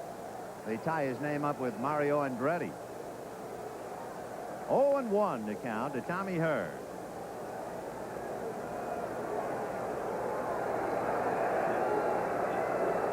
And a fake to second. Reminds me of the old scoreboard in Ebbets Field. If you didn't know the Dodger nicknames, you wouldn't know who they were talking about. Scoons and Mooney and Camp, Pee-wee. 0-1. Perillo, Hodges, Mooney was. Yeah. Well, Scoons is probably in Reading watching this game. I wouldn't be surprised. Breaking ball in on the hands, taken foul, and the count 0-2. If you joined us a little late with 1 out in the second inning, the Cardinals had 4 consecutive singles for 2 runs. In the bottom of the 4th with 2 out, Robbie Thompson hit a home run, and that's it. Cardinals 2, Giants 1, 2 down, top of the 5th.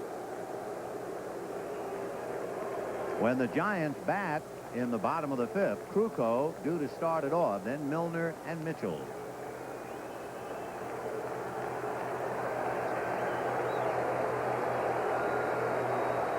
No balls and 2 strikes to Tommy Herr, trying to pick up Coleman from second base. And boy, what a job Uribe is doing, trying to cut down Coleman's lead. Krukow keeps shaking off the signs.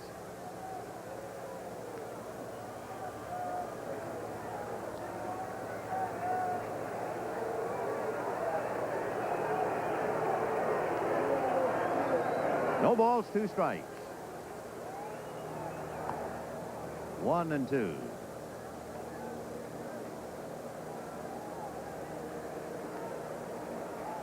Tommy Herr with 1 hit in 14 at-bats in the LCS. Tommy had the base hit in the 4th inning of the Dave Dravecky game. And it turned out to be the last Cardinal hit that day.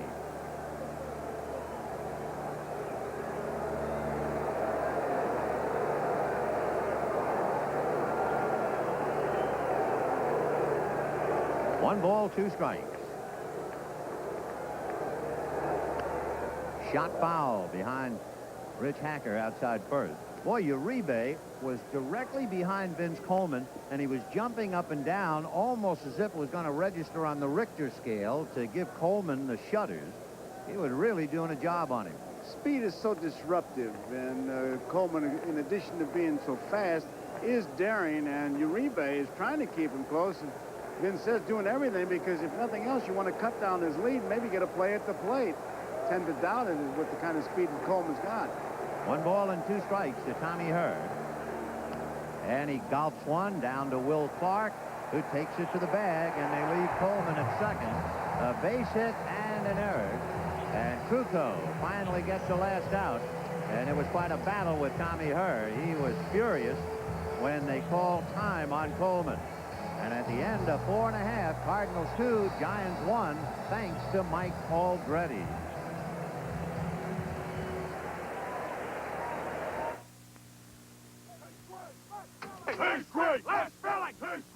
At Miller Lite, we'd just like to say we're sorry if we might be responsible for prolonging the football strike. Here's hoping they settle it soon. The totally new Buick Regal. There's nothing like it on the American road. Out on the horizon, the heart of a Buick, the start of a regal new day. The great American road was made for Regal. It's a Regal reward, it's the way it should be in this Regal American land. The great American road belongs to Buick. They'll cut me right off the bottom line. Maybe I better not show it to him. No doubt in my mind. It's a case we can win. There's one airline that knows its business so well, it actually lets you keep your mind on yours. Three-part strategy. United. Rededicated to giving you the service you deserve. Our guy's flying tonight. There's tomorrow. We all fly on Thursday. Come fly the friendly skies. I got this covered or what? It's your new telephone from AT&T. It's cordless, has 2 channels for clarity, and knows you have more to do than just talk on the phone. No, you're not keeping me from anything. And you found it at Kmart. Here's Kmart, America's favorite store. It's game 4. The Cardinals are leading 2-1, and you're thinking, just how important is this game? Oh, for the Giants, if the Cardinals win it, you're going to start to hear the hammer hit the nails. And the Cardinals, that really sets their pitching up great. So any one you want to choose, big game. Whoever wins this one, you then have Russell, who pitches exceptionally well here, either to give them a 1-game up and go to St. Louis and look at Tudor. So we'll see, as maybe game 4 will give us the answer to the '87 National League Championship Series.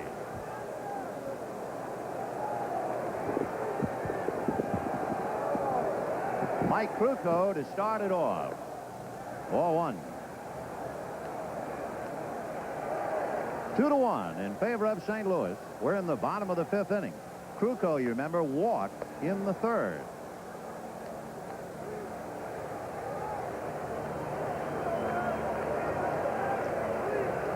Danny Cox has struck out a half a dozen in 4 innings. Ground ball back a 3rd. Right there is Terry Pendleton. 1 away. Eddie Milner will be coming up. Milner has grounded to short and struck out. Interesting, as you look at Danny Cox, and we're counting his pitches here in the booth, and that's usually been the pattern. The first 70 pitches of any game he works, he's difficult. Then he tires, and the hitters catch up to him. Well, he has made 69 pitches right now. Surprised a guy like Milner wouldn't try, as Pena works on his mask, wouldn't try the bunt the way that grass is. Oh, yeah, I was surprised. Willie McGee, with a painful wrist, hitting right-handed, didn't try to bunt last night. The grass really slow, and that ball in batting practice, when it hits there, I mean, it just kind of lays there. It's a kind, if you're playing golf, you say, man, what a great lie I have. Milner had only 4 home runs during the regular year, so you'd expect him. And the right side of the infield is back. But he's hacking and fouls it away. 0-1. Cardinals 2 runs, 5 hits. They had 4 consecutive hits for the 2 runs. Giants 1 run, 3 hits. Speaking of hacking, it reminds me the Giants really did a nice thing. They asked Hank Sauer, who was a pretty good hacker, and Junior Thompson and Bob Kennedy to throw out the first ball for all the years they've spent with the organization. Kind of neat. And how? 0-1. And that's hit to right field. Ford coming up for it. So 2 down in the 5th. And the batter will be Kevin Mitchell. On the pregame show, when they were showing the Welcome to San Francisco parade, they had a quick shot of 2 Giants in an open convertible waving to the crowd, the confetti coming down. One was Willie Mays, and the other fella was Hank Sauer. Good hitter, Big Henry. I played with him at the Cubs. Kevin Mitchell grounded to short, single to center. He's 1 for 2. Remember, he hit that 91-mile-an-hour fastball for the base hit. He gets one inside. 0-1. Kevin reports to the clubhouse like he was the manager. Night game, he comes at noon. And lines a breaking ball down the left field line. Going over in the corner is Coleman. And Mitchell into second base with a stand-up double. And the tying run is out there with 2 out. And Jeffrey Leonard coming up.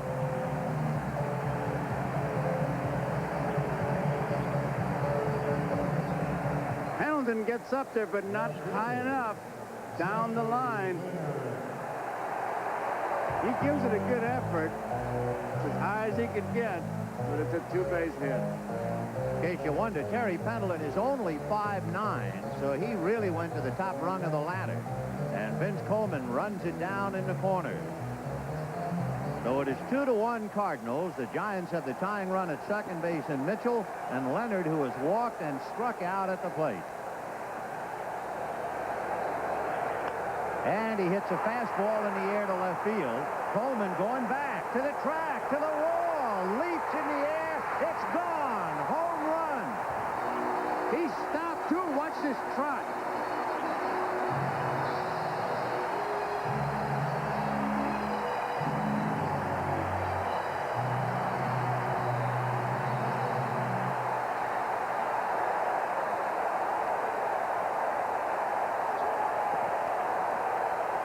The flags are hanging limply in center field, and that fly ball, when it left, Coleman went back as if he had a play, and suddenly it looked like a jet stream carried it over.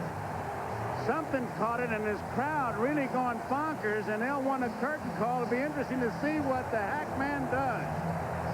Remember last night we caught him saying, "Let him wait."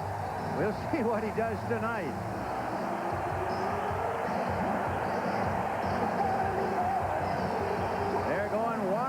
Candlestick. They want to. Eric Gregg is motioning to come on out. That's the first time I've seen that. They want to get on with the game. Watch Coleman now. He's not so sure. He thinks now, he says, yeah. Now Coleman, he thinks he's got to play. And watch the kids behind the fence, because when they go after it, you know the ball has eluded the outfielder. I asked Leonard about saying make him wait. He had quite an answer. 1-1 to Will Clark. What did he say? He said it wasn't the fans. He wanted the Cardinals to wait, and so he could upset them. Here's that ball again. Now Coleman runs out of room, and there that ball just gets over the glove. 1 ball and 1 strike. The count to Will Clark. 3-2 San Francisco in the 5th. And that's ball 2. For most home runs in the National League Championship Series, Steve Garvey, 4, 1978, 4 games. Bob Robertson, 4, 1971, 4 games for Pittsburgh. Jeffrey Leonard, 4 in 87, base hit for Clark.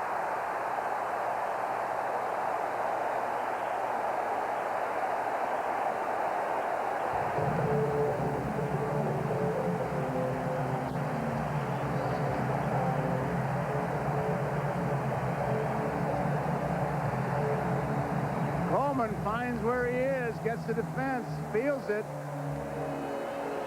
Look at those kids fight for it. Yeah, that's always the tip-off.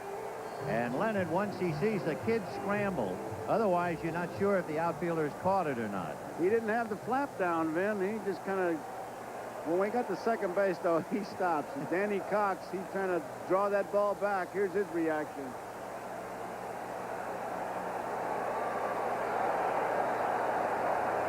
Remember, we told you about Danny Cox and 70 pitches. He has crossed over the 70 mark, and the Giants are leading 3-2.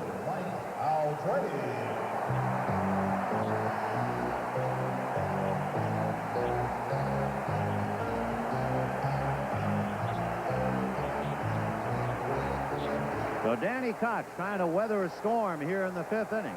3-2 San Francisco. Will Clark at first, and Mike Aldrete. Slide to left, grounded out, and of course, remember Aldrete's diving catch. Another look at Hackman. That's Mike Lacoste sitting there with him.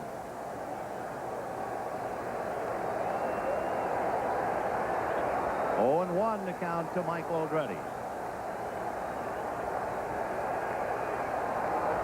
We mentioned at the start of the game that when Cox and Krukow hooked up twice this year, they were both great games.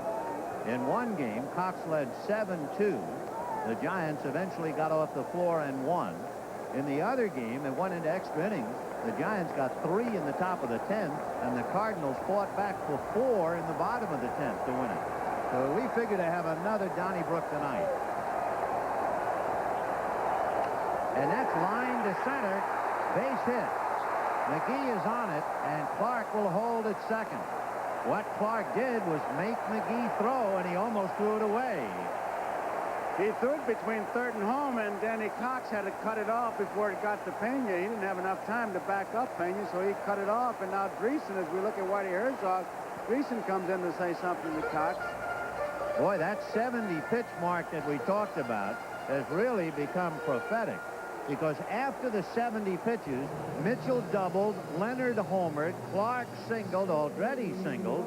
So the last 4 hitters, once he crossed over the 70 pitch mark, have all registered with a base hit, and Mike Rourke going out to the mound. Down in the bullpen, Ricky Horton, who is the long man in Whitey Herzog's thinking tonight. Horton is first man up here in the 5th inning. The first 2 men made out. Krukow grounded out, Milner flied out, and then Herzog suddenly saw Danny Cox cross over the 70. And when he did, Mitchell doubled. Leonard, the long home run. Clark, the single to right. Aldretti, the single to center. Tell you, something happened all right, and Mike Rourke going out there to try to buy a little bit of time to get that bullpen a little bit of chance to loosen up. It happened in a hurry. And the batter is Bob Brenly, who singled to left and struck out. 1 for 2.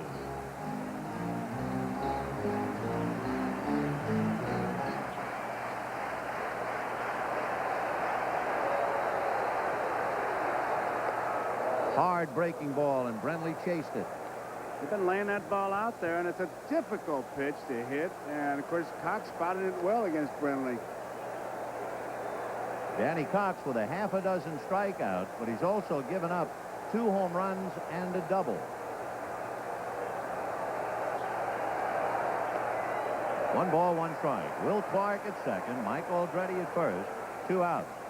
So where the Cardinals had 4 consecutive singles for their 2 runs in the 2nd, the Giants now have had 4 consecutive hits with 2 out in the 5th. Giants lead 3-2.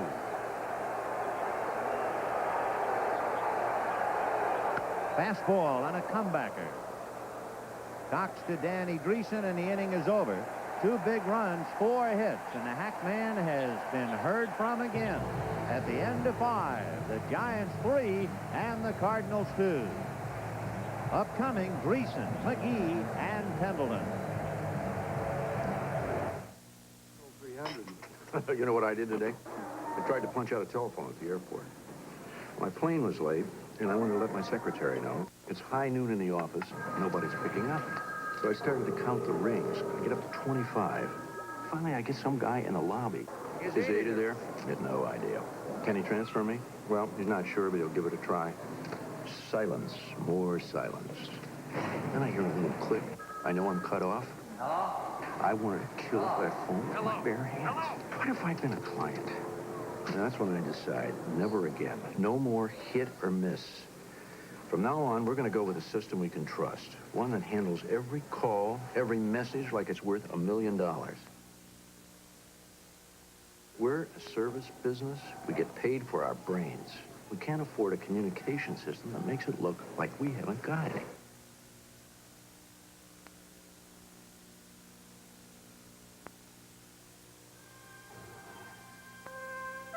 The fundamentals.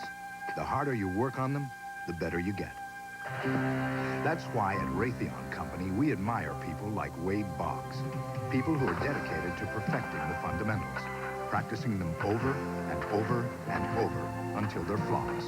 At Raytheon, we do the same thing, because in electronics, aviation, appliances, and energy, we believe quality starts with fundamentals.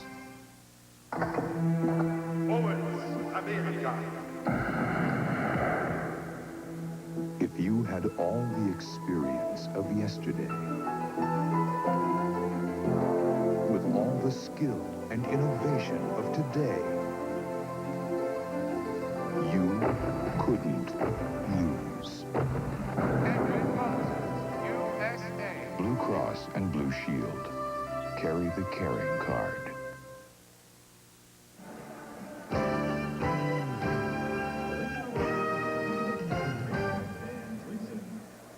Jeffrey Leonard, with 4 home runs, 5 RBIs in the league championship series, has given the Giants a 3-2 lead. And now the Cardinals try to come battling back with Dan Dreesen, Willie McGee, and Terry Pendleton. Half swing, it will cost a strike. 0-2. That's one of those home runs, too, that's you'd have to call it a candlestick unexplainable because it looked like a high fly ball, but something seemed to carry it. 0-2 the count. Big, slow rainbow, but he missed. That was the Kurt Ford pitch, but it was just off the corner. The flags now are blowing towards right field, but I know both of us looked at the flags as soon as that ball went over, and they were limp. 1-2 the count. And a breaking ball got him looking. Big rainbow curve. Almost like the blooper pitch, and it's a change of speed, but also the break on it is something. Look how high it starts and look where it ends up. It almost hypnotizes you what it does. It's clocked at 69 miles per hour. And with 1 out in the 6th inning, Willie McGee, the batter, lined out to center and grounded out. Willie 0 for 2. Fastball, full foul. 69 miles an hour, and you possibly get jammed with it. Who are you going to tell I was jammed on a 69 mile an hour pitch? 0-1.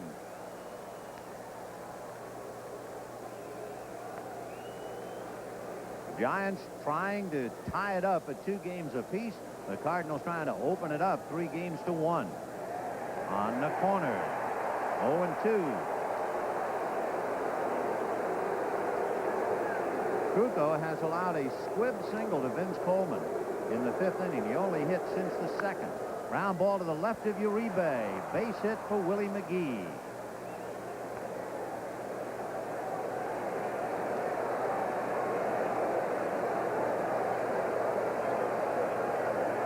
We've been charting the breeze or wind, and at the same time, you can see the temperature now has dipped below 60. It is cooler in the ballpark tonight and windier than at any time last night. McGee at first, Terry Pendleton the batter. Willie McGee has stolen 16 out of 20 during the regular season, and he might try to put some heat on Krukow. He's the tying run. They're right after him. Brenly gets that sign from Craig, and the throw over there. On deck, Kurt Ford. Missed the inside corner. 1 ball and no strikes. Pendleton staring at Dick Labor to see if there might be a play on. McGee not running as much as he used to. Still running, but the bad leg kind of slowed him up a little bit. Pendleton, and it's a thought for tonight especially, he grounded into 18 double plays during the year. Most of them left-handed. And remember, he is playing on a sore left ankle. In fact, we were asking Whitey before the game last night if they had brought Craig Lefferts in to pitch to Dan Dreesen, would you have hit with Pendleton? And he said, no, I was afraid he couldn't run. I would have had Forsch come up, if I could have, to sacrifice. 1 ball, 1 strike. In the Giant bullpen, racetrack Kelly Downs, the right-hander, and Joe Price, the left-hander.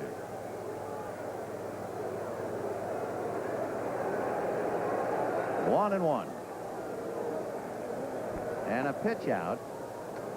Interesting, too, you notice how Brenly backhanded the pitch out. It was almost over the plate. That was not a good pitch out. Is what he got it too close to the plate is what he did. And now. Look at McGee staring down at Leyva, talking to himself as Will Clark tries to break his concentration. 2-1 to count to Pendleton. And there he goes. A breaking ball hit to the hole at short, and Uribe the long way to get Pendleton. So McGee keeps the Cardinals out of the double play as he moves up a notch. So the tying run is at second, and Kurt Ford coming up. It's a straight steal. You can see McGee. He's got that head now. He hears the ball hit. He finds the ball, and he's going to stop there. Uribe took a lot of time because Pendleton, with that bad leg, wasn't really flying down the line. So Willie McGee, the tying run at second base in the 6th inning. Giants leading 3-2, and Kurt Ford, who singled to right and struck out. When he singled in the 2nd inning, that was the first of 4 consecutive Cardinal hits. And he starts him with that rainbow, and it's a strike. That was the pitch that struck him out in the 4th inning. That really puts a thought in your head if you're a hitter. You say, he struck me out the last time. This time he starts me on it. 0-1. Fastball that he missed away. 1 ball, 1 strike. Well, that was a commercial, Vin. He was just going to show him that. Ford did well during the regular year with men in scoring position. He hit over 300. And there's a ground ball sharply to Clark, and Will takes it to the bag. No runs, 1 hit. McGee left at second. At the end of 5 1/2, Giants 3, Cardinals 2. If you were stranded on an island, what kind of car would you want? On this island, you'd want the legendary reliability of Toyota Camry. You'd want responsive 16-valve power and front-wheel drive to ease your way through savage traffic in very civilized room and comfort. And of course, you'd want Camry style, just to impress the natives. Toyota quality. Who could ask for anything more? You can see the dream of success in the eyes of people all across America. At Citicorp, we understand the dream. That's why, as Citicorp and Citibank, we've become America's largest financial services organization, already helping 1 in every 5 American families, with more home mortgages, more student loans, more MasterCard and Visa cards than any other company. We'd like you to get to know us better. Citicorp, because Americans want to succeed, not just survive. Think we're going to make it? This thing down. Well, at least we're flying back in a 747. Aren't we? Northwest has an all-747 fleet to and from the Far East.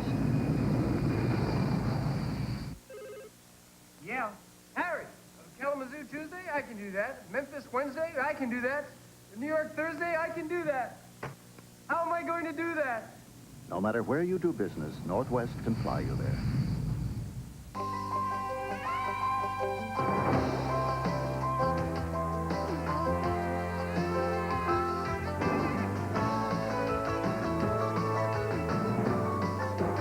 It's America's Day at the races. The Breeders' Cup, coming November 21st to NBC. Game 4 of the National League Championship Series. The Giants battling to get even, leading the Cardinals 3-2. And serenely up in the night, our Goodyear blimp plods on. Mike Krukow has shut down the Cardinals since the 2nd inning. He's allowed just 2 hits. He's still hot, I think, the time that Coleman backed out on what he thought was a strike. But maybe that's helped him and gotten the adrenaline pump. Whatever, Norm Sherry, the guru, just kind of settled him down. Robbie Thompson, who struck out but then homered in the 4th inning. And just as Jim Lindemann's home run last night seemed to give the Cardinals a lift, Robbie Thompson's home run in the 4th inning got the Giants going.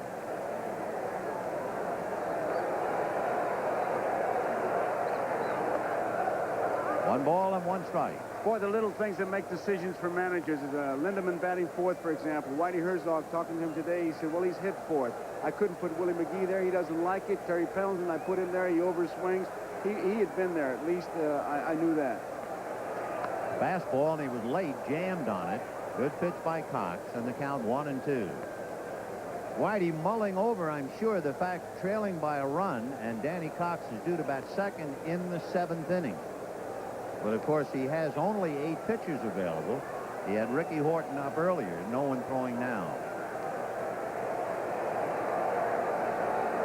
1-2 the count to Robbie Thompson. Fastball again. That just reminds me, he made a decision, remember, before the series began, going with 8 pitchers. Yeah. If he goes the other way and uses one more pitcher, he doesn't have Wallace that he could use, which he did last night. So another one of those decisions that'll get lost in the process. 1 ball and 2 strikes. Just missed with the breaking ball. 2-2.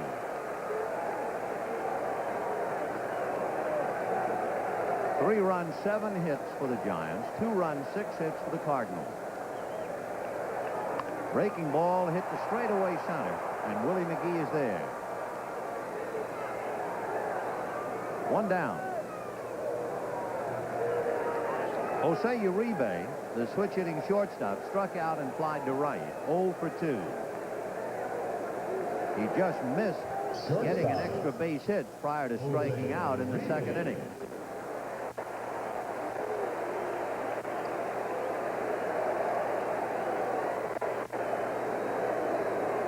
That ball he hit for almost the base hit you're talking about, that almost base hit, Vin, was the only pitch that Cox gave him inside. He was trying to work him outside, and he got the one fastball in.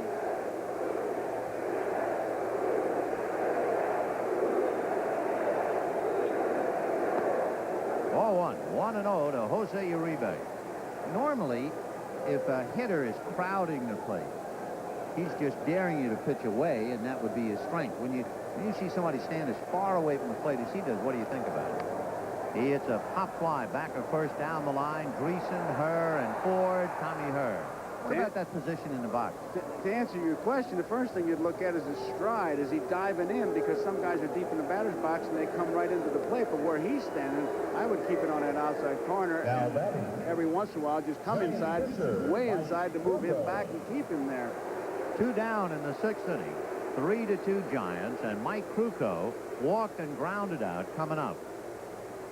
No one throwing in the Cardinal pen for the moment, so we assume that Danny Cox will take his at-bat in the 7th. We'll see. Fouled away. And this is what Don Robinson says about hitting. Right now, he'd be looking for a breaking ball, and if they threw it, he'd have a good cut. Let's see if he would be right. Wait a minute. Ground ball to short. He hit a fastball down to Ozzie Smith. Wait a minute. Don Robinson says that's hitting? right. That's what he says. The pitcher. This is the guy that said it was going to be and hit a home run. Okay. We'll be back after these messages from your local station. 1956, the first World Series perfect game is pitched. 1956, a perfect climate for crime until Jack Cleary hit town. Private Eye, Friday. Something smart has happened to the new Pacific Bell Yellow Pages. Well, I'm not bragging, Pete, so don't put me down. But I got the fastest set of wheels in town. She's got a competition clutch with a 4 on the floor. Now, everything for your car is parked on our new one-page index that helps speed you to the listing you need. She's my little new scoop. You don't know what I got. The brand new Pacific Bell Smart Yellow Pages. It's smarter to do it by the book. Now, let's have a look. That's... No two doctors are alike. Lights, action, That's why when you choose MaxiCare Health Plan, you can choose your own MaxiCare doctor. A doctor who will know you and who you can see as often as you need without ever paying a deductible or filling out any forms. MaxiCare lets you pick a doctor you feel comfortable with. Very good, very good. Well done. The White Flower Day sale. This Sunday and Monday, save 20 to 50% at Macy's. Great suit. Very elegant. Save on coats. All kinds of coats. Gear up for fall. Gear up. Girls' clothes. Boys' clothes. Jewelry. So take charge. Charge. And save 20 to 50%. The White Flower Day sale. Sunday and Monday. How do I look? We're Macy's, and we're a part of your life. Come home to Channel 4's post-game wrap-up show tonight.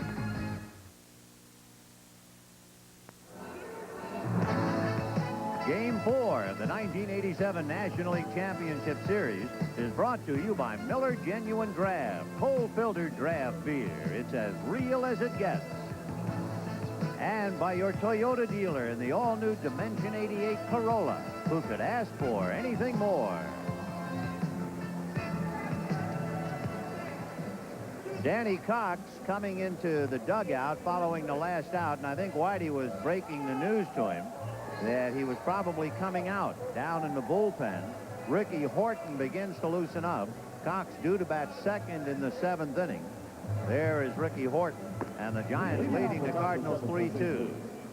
Tony Pena single to center, grounded to third. Cox putting the helmet on, so perhaps Tony Pena will determine whether Danny stays in the game or not.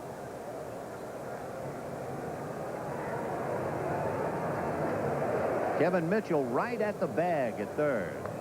So he gives Pena a sizable hole on the left side, plugging the sack. Will Clark is deep, guarding the chalk at first. 0-1. Fastball, strike 2. See, I can see Mitchell doing that, but I can't see Clark doing that. But that's what that so-called book that all players seem to have thrown away. 7th, 8th, and 9th inning, guard the lines. 0-2 to Tony Pena. He's having a few words, I think, with Greg, just visiting. He's going to regroup.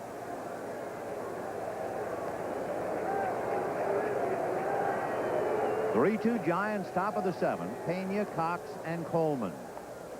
4-1, 1-2.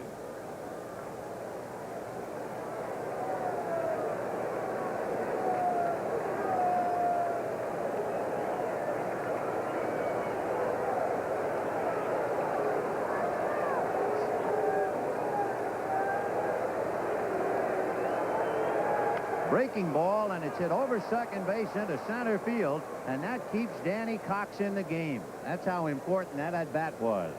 He'll be up there bunting. And they'll set up at all kind of a defense. Clark is already looking in. Pena just flicks the bat. He really doesn't drive this ball. He's bailing out. But he's got that bat in the zone, and he's got himself a base hit.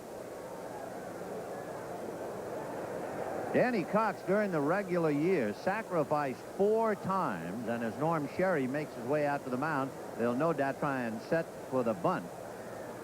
I just want to finish my thought on Don Robinson's theory on hitting. Yeah. Pitchers think differently. You know, the reason I was startled is I thought you were going to say Stan Musial, Willie Mays, Henry Aaron, Will Clark, Willie McGee. No, this makes sense. Pitchers think different.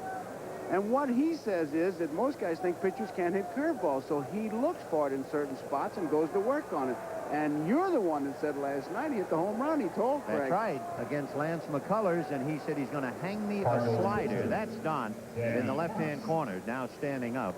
A big guy out of West Virginia, and he hit the slider against McCullers with a home run. He dances to a different beat. All right, let's see about Danny Cox now, trying to get a bunt down with Pena at first, the tying run, and nobody out in the 7th. In the air, and Clark falls down but makes the play. And if he would have let that ball drop, if he slips and it drops, he's got a double play because Cox started back to the dugout and Pena's standing on first base, so he could have worked against him. When they jerked the rug out from under him, though, Will Clark was just fortunate enough to keep his head above water and handle the ball. Yep. But it could have really been disastrous for the Cardinals, although Clark makes a good play. I mean, when you're starting to slip like that, all you're looking for is to catch that ball. You're not trying any trick plays. Well, that could be a key one for a lot of reasons. Not only it fails to advance a man, Pena's base hit kept Cox in the game. And we'll have to kind of file that away, put it in escrow for a little while, and see just how important it turns out to be. Vince Coleman is 2 for 3. A comebacker. Kruko to Uribe to Clark. So that's important, the failure to move the man on the bunt. And it is 3-2 Giants. My grandfather was a carpenter. My dad's a carpenter. Yes, building things is in my blood. The Sawcat from the Industrial Tool Division of Black & Decker. Tough ball and roller bearings. Cut steel helical gears for precision and power, job after job. You know, you start in the morning, there's nothing. And at the end of the day, there's proof you've been there. Ask a man who's used one lately. Nothing beats a Black & Decker.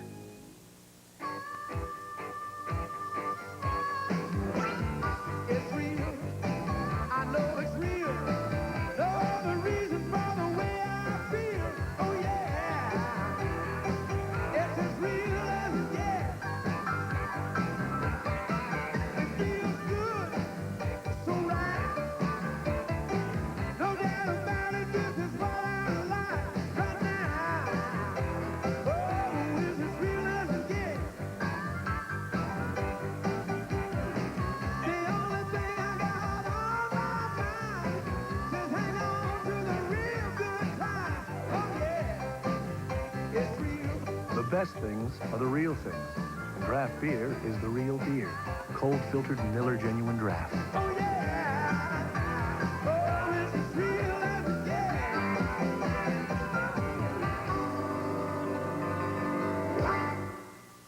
People in this country work hard every day. Not for fame or fortune do they strive. but the fruits of their labor are worth more than their pay. And it's time a few of them were recognized.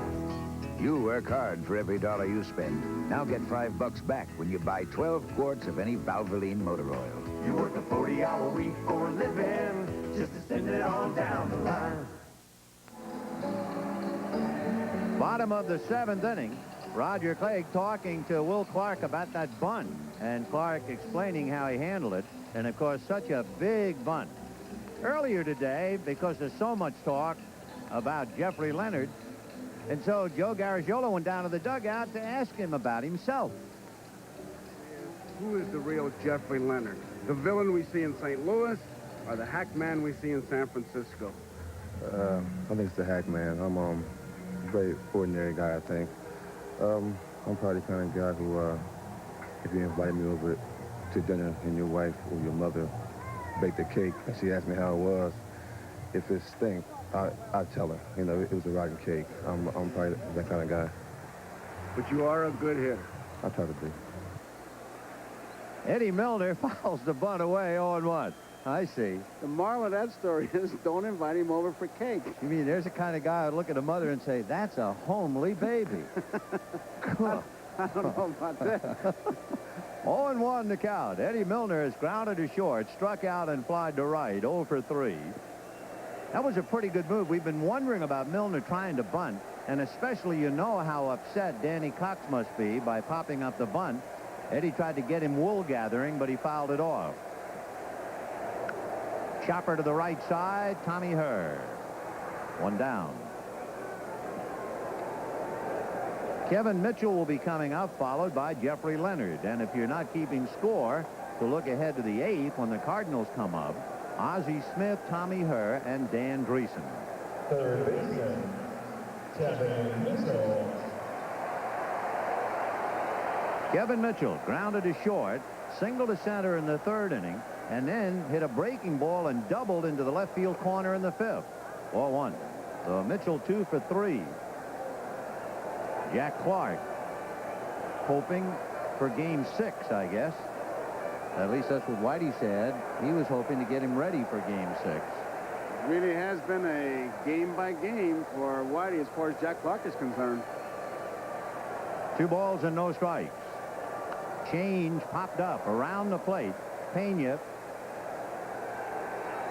And I'll tell you one thing, that is a real rarity to watch a high foul at Candlestick behind the plate and have the catcher walk in a straight line. And the stand's still waiting for it to come down. And he's talking to Greg, and they may be saying the very same thing. Here comes the hack man. Well, first we'll look at Pena. Look at this. It's like he was walking down an aisle. Well, here's the man so far of the series.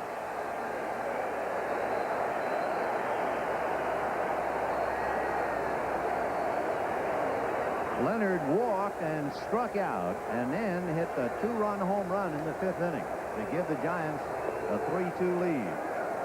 1 ball and no strike. Ricky Horton is up again in the Cardinal bullpen. 1-0. Well, I looked at that graphic, and I got to tell you, those look like Little League numbers. 538. 7 base hits, 11 times at bat, 4 home runs. It's worthwhile to repeat. He has a $50,000 incentive bonus if he's the most valuable player in the league championship series, and another $50,000 incentive bonus if he's the MVP in the World Series. That'd be a long shot, but it's sure worth trying for. This could be one of those spots where they're pitching around him, too. 3-0. On the corner. 3-1. Questionable. Curveball, 3-0, low and outside. You think they're going to give in to him? On deck, Will Clark.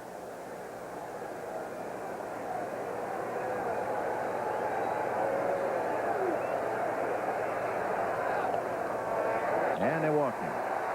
So the 2-out pass, second time that they walked him tonight.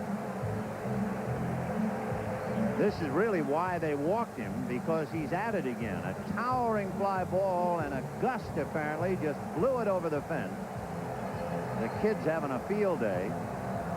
Coleman had gone back as if he had to play all the way until he ran out of room And Leonard had done it again. So this time they give him the silk glove treatment. They put him on with 2 outs. And Will Clark will be coming up. Will Clark grounded out, struck out, and singled to right. And he goes to left field.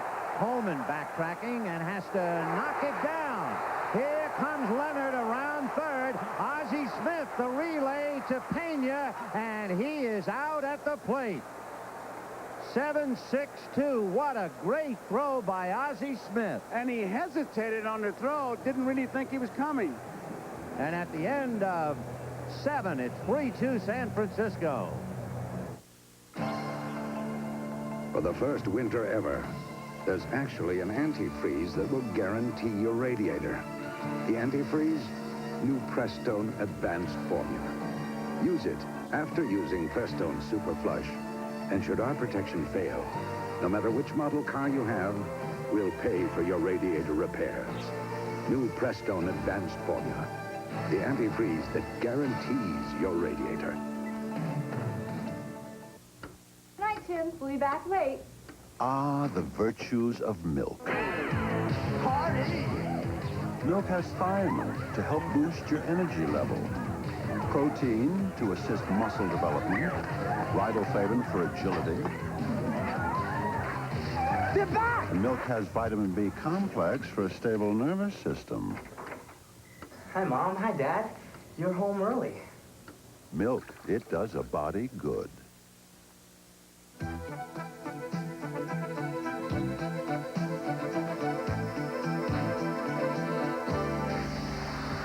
Introducing Toyota Corolla for 1988. Dramatic new looks that'll literally stun you. Performance that'll surprise you. And value that is legendary. For 1988, it's a whole new dimension for Corolla. Toyota quality. Who could ask for anything more? L.A. Law, the show that swept the Emmys, is back. And have we consummated our deal, Mr. Becker? I believe that we have. To sweep you off your feet. Good. Opening with an exciting season premiere. So this is good then. Greg. L.A. Law, Thursday. Here's Coleman going back, and he thought he was closer to the fence, bobbles it. Now watch his relay to Ozzie Smith. Ozzie doesn't throw immediately. Right there, now he spots him, and Leonard really tries to knock Tony Pena down, veers in, and he tags him right in the face, and that ball is in his glove, not in his bare hand. Foul ball by Ozzie Smith, and the count 1-1. That's very important where he's got that ball. Now, here's Coleman again, hit right off the heel. I wonder if there's a little swirling going on out there with that wind, Vin. The flags are not indicating, but it is typical of Candlestick that there are gusts of wind affecting balls you're not aware of. You don't have any indication of it. Ozzie made a strong throw as a relay man. Great throw. And that's on the corner, 2-2. It was a perfect ball for the catcher, Tony Pena, to handle, and he had both hands on it, and then Jeffrey Leonard got both hands of Tony Pena in his face. Little nubber, Kruko down to get it. One away. Don Zimmer had Leonard coming all the way. Look at Zimmer up the line, waving him on. There's Ozzie, and for a minute, he doesn't see Leonard, but Pena's got a lot of time, and he braces himself. And he buries that glove, that ball in the glove. Now, Leonard's coming hard, and Zimmer's up the line. He's not hesitating. I mean, he's full steam. Look where Zimmer is, and Pena's waiting, and he just jams him.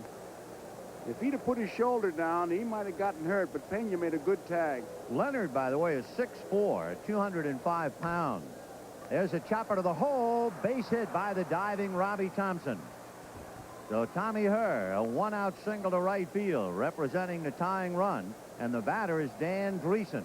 And immediately, as Robbie Thompson comes up with a glove full of empty, the Giant bullpen is busy. 3 runs, 8 hits for the Giants, 2 runs, 8 hits for the Cardinals. Dreesen has walked, flied to right, and struck out. That's Craig Lefferts and Don Robinson in the Giant bullpen.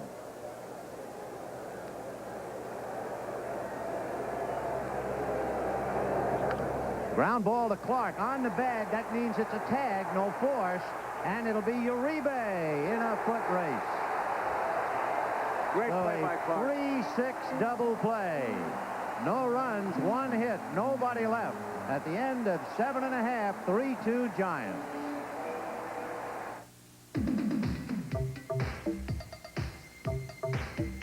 Every 10 seconds of every hour of every business day, America puts a brand new Epson computer or printer to work. Imagine that. Businesses of every kind and size putting the power of Epson into millions of hands. Every 10 seconds, another new Epson. It's true. When you've got an Epson, you've got a lot of company. All the right parts in all the right places. Napa's putting smiles on American faces. Don't miss our biggest sale of the year. It's Car Care Days at your Napa Auto Parts store. Just about everything you need to keep your car in great shape is on sale now. Get special prices on quality Napa parts. Check your local newspaper for sale items at your Napa Auto Parts store and save at our Car Care Days sale. All the right parts in all the right places. Napa. Now you can enjoy all the memories of the 1987 World Series with a copy of the official World Series program. With more than 90 pages of facts and figures, it's a real collector's item. To order your souvenir program, just send check or money order for $6 to World Series Program, Post Office Box 87, Trenton, New Jersey 08651. That's Box 87, Trenton, New Jersey 08651. Please include your proper return address. The preceding was furnished by Major League Baseball. Here's that double play, and you're really going to see Clark make a good play. He gets the out here. Now, he doesn't throw the ball and makes Hurt commit himself. Now, watch Hurt try to grab Clark, and if he grabs him, he hopes for interference. So you really saw two heady plays. Clark by man. Craig appreciates that because Clark made Hurt commit himself, and Tommy, with his experience, says, if I can just grab him, I might get an interference call. That was really something. There's also something going on here at Candlestick. The paid attendance tops last night, 57,997. An all-time crowd for a baseball game at Candlestick Park. Mike all ready to start it off. And we were talking about some empty seats a half hour before the game. Well, they're certainly here now. Ball one, 1-0. You notice that the Giants continue to rely on their favorite weapon, the double play. They've done it throughout, having led the major leagues in double plays. 1 ball and no strikes. Comebacker, nice play by Danny Cox. So Aldretti out. 1 away. Friends, this telecast, presented by authority of Major League Baseball, may not be reproduced or retransmitted in any form without the express written consent of Major League Baseball. Bob Brenly coming up.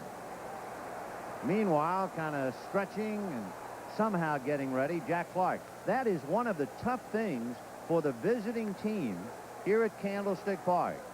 There is no place to go to get warm.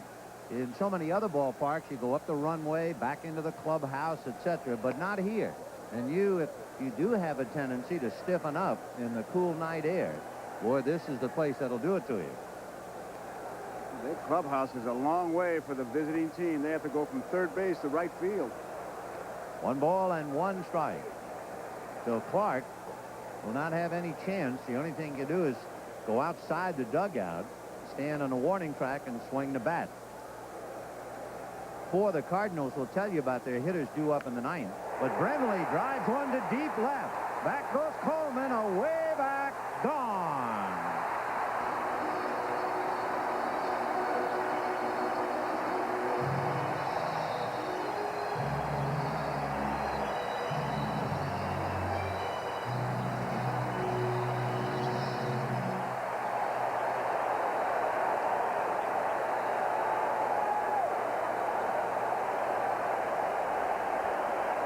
A goal line stand in left field. Some of those kids, they don't want the ball. They want to dive on somebody. Tom Lawless you're looking at. Cardinal bench, and the Giants still high-fiving it. And they're still scrambling for that ball. So Danny Cox has given up 3 home runs tonight to Robbie Thompson, Jeffrey Leonard, and Bob Brenly. And the Giants lead 4-2. And here's Thompson. Right. When the Cardinals come up in the 9th inning, Willie McGee, Terry Pendleton, and Kurt Ford. 0-1. 1 ball and 1 strike. So the Giants are doing the 2 things that got them here, hitting home runs and turning double plays. The Cardinals are not doing their trademark. We have not seen a lot of Cardinal stolen bases. Here's another look at the goal line stand following the home run. And not a helmet in sight. Brenly, who had struck out 5-6 times in the series, finally unloads. Another comebacker, another nice play by Danny Cox. He would appear to be a good fielder. 2 down. Also appears that Brenly, after the way they've been pitching him and been so steady, he's just kind of sitting on it. Take another look at Danny Cox's form. Kind of off balance, but it comes right back to him, and he's able to handle it. Shortstop, 4-2 Giants. Bottom of the 8th inning. Jose Uribe the batter. I'll tell you how upset Danny Cox was when he threw that ball around the infield after that last out. He caught it barehanded. I'll bet he is. The Cardinals won 95 games during the regular year. And after seeing what they did last night, there is no way that the Giants can sit on any lead and find it comfortable. 1 ball, 1 strike. Uribe struck out, flied to right, and popped up.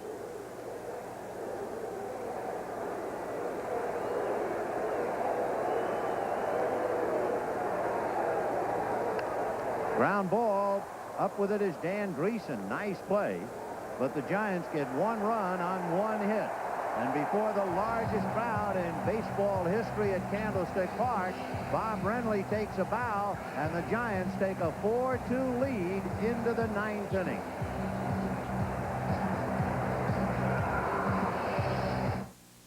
I've got a man with a slow hand.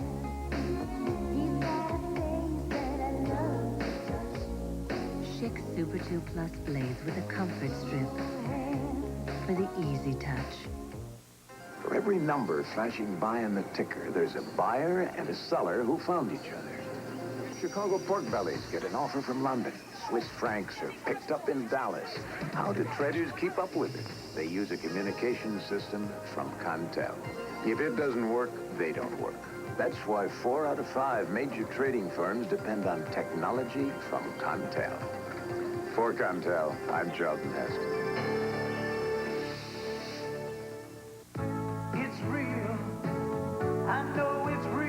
There was a time when there was only one kind of beer. Rich, smooth draft beer. It wasn't pasteurized or tampered with. It was just real beer. Miller Genuine Draft is as real as that. It's not heat pasteurized like most other beers.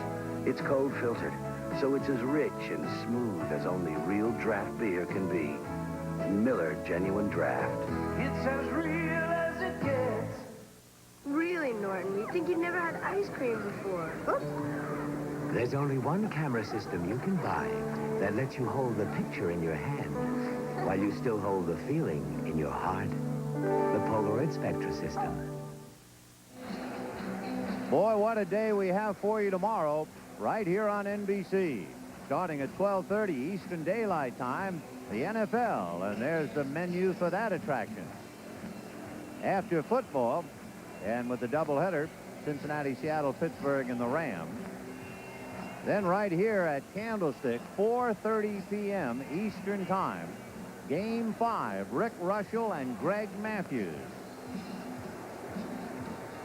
And then when our game is over at 8 o'clock, it'll be the Minnesota Twins and the Detroit Tigers. Now that's a day of sports on NBC.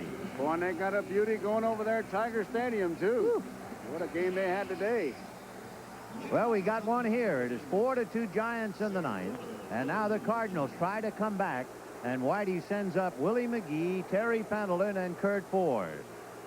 Mitchell in on the grass at third. Strike. Down in the Giant bullpen, Don Robinson and Craig Leffers. Mike Krukow has had 3 complete games all year. And another strike. McGee lined out to center, grounded to second, and singled to center. He really is set up to bounce that curveball, or at least throw it low and inside, which is this one that McGee's been chasing. Krukow with 2 fastballs is in pretty good shape right here. 0-2. Fouled away. See Brenly motioning down. That ball was out of the zone. It's interesting here in the 9th inning. You hearken back to the 7th. When Tony Pena singled, Danny Cox was then allowed to stay in the game, was asked to sacrifice, and couldn't do it. Consequently, he was still in the game for Brenly's home run. Roller back of first. Fair ball. Clark feeding Krukow. 1 out in the 9th. Krukow's gotten a lot of ground ball outs, curveball, and Clark thinks he might be able to make it himself, but he realizes McGee's coming down, so he's going to give it to Krukow. And he makes the left turn. Good play. That ball came very, very close to hitting the bag, too. Almost hit it. So 1 down, Terry Pendleton the batter, and Curt Ford on deck. In contrast, and the contrast, I guess, was to be expected. The Giants have 9 hits, 3 home runs, and a couple of doubles. That's the 9th hit for the Cardinals, all singles. So Terry Pendleton battles back with a base hit up the middle. And that will bring up Curt Ford. And what Brenly's home run did, give him that extra run, you eliminate the possible hit-run play steal, although tell you what, the Cardinals, they got green lights going all the time, but you wouldn't think so. Terry Pendleton has the bad ankle, so he's not quite the base stealer that he was during the year when he stole 19. Ground ball to Robbie Thompson, to Uribe, to Clark.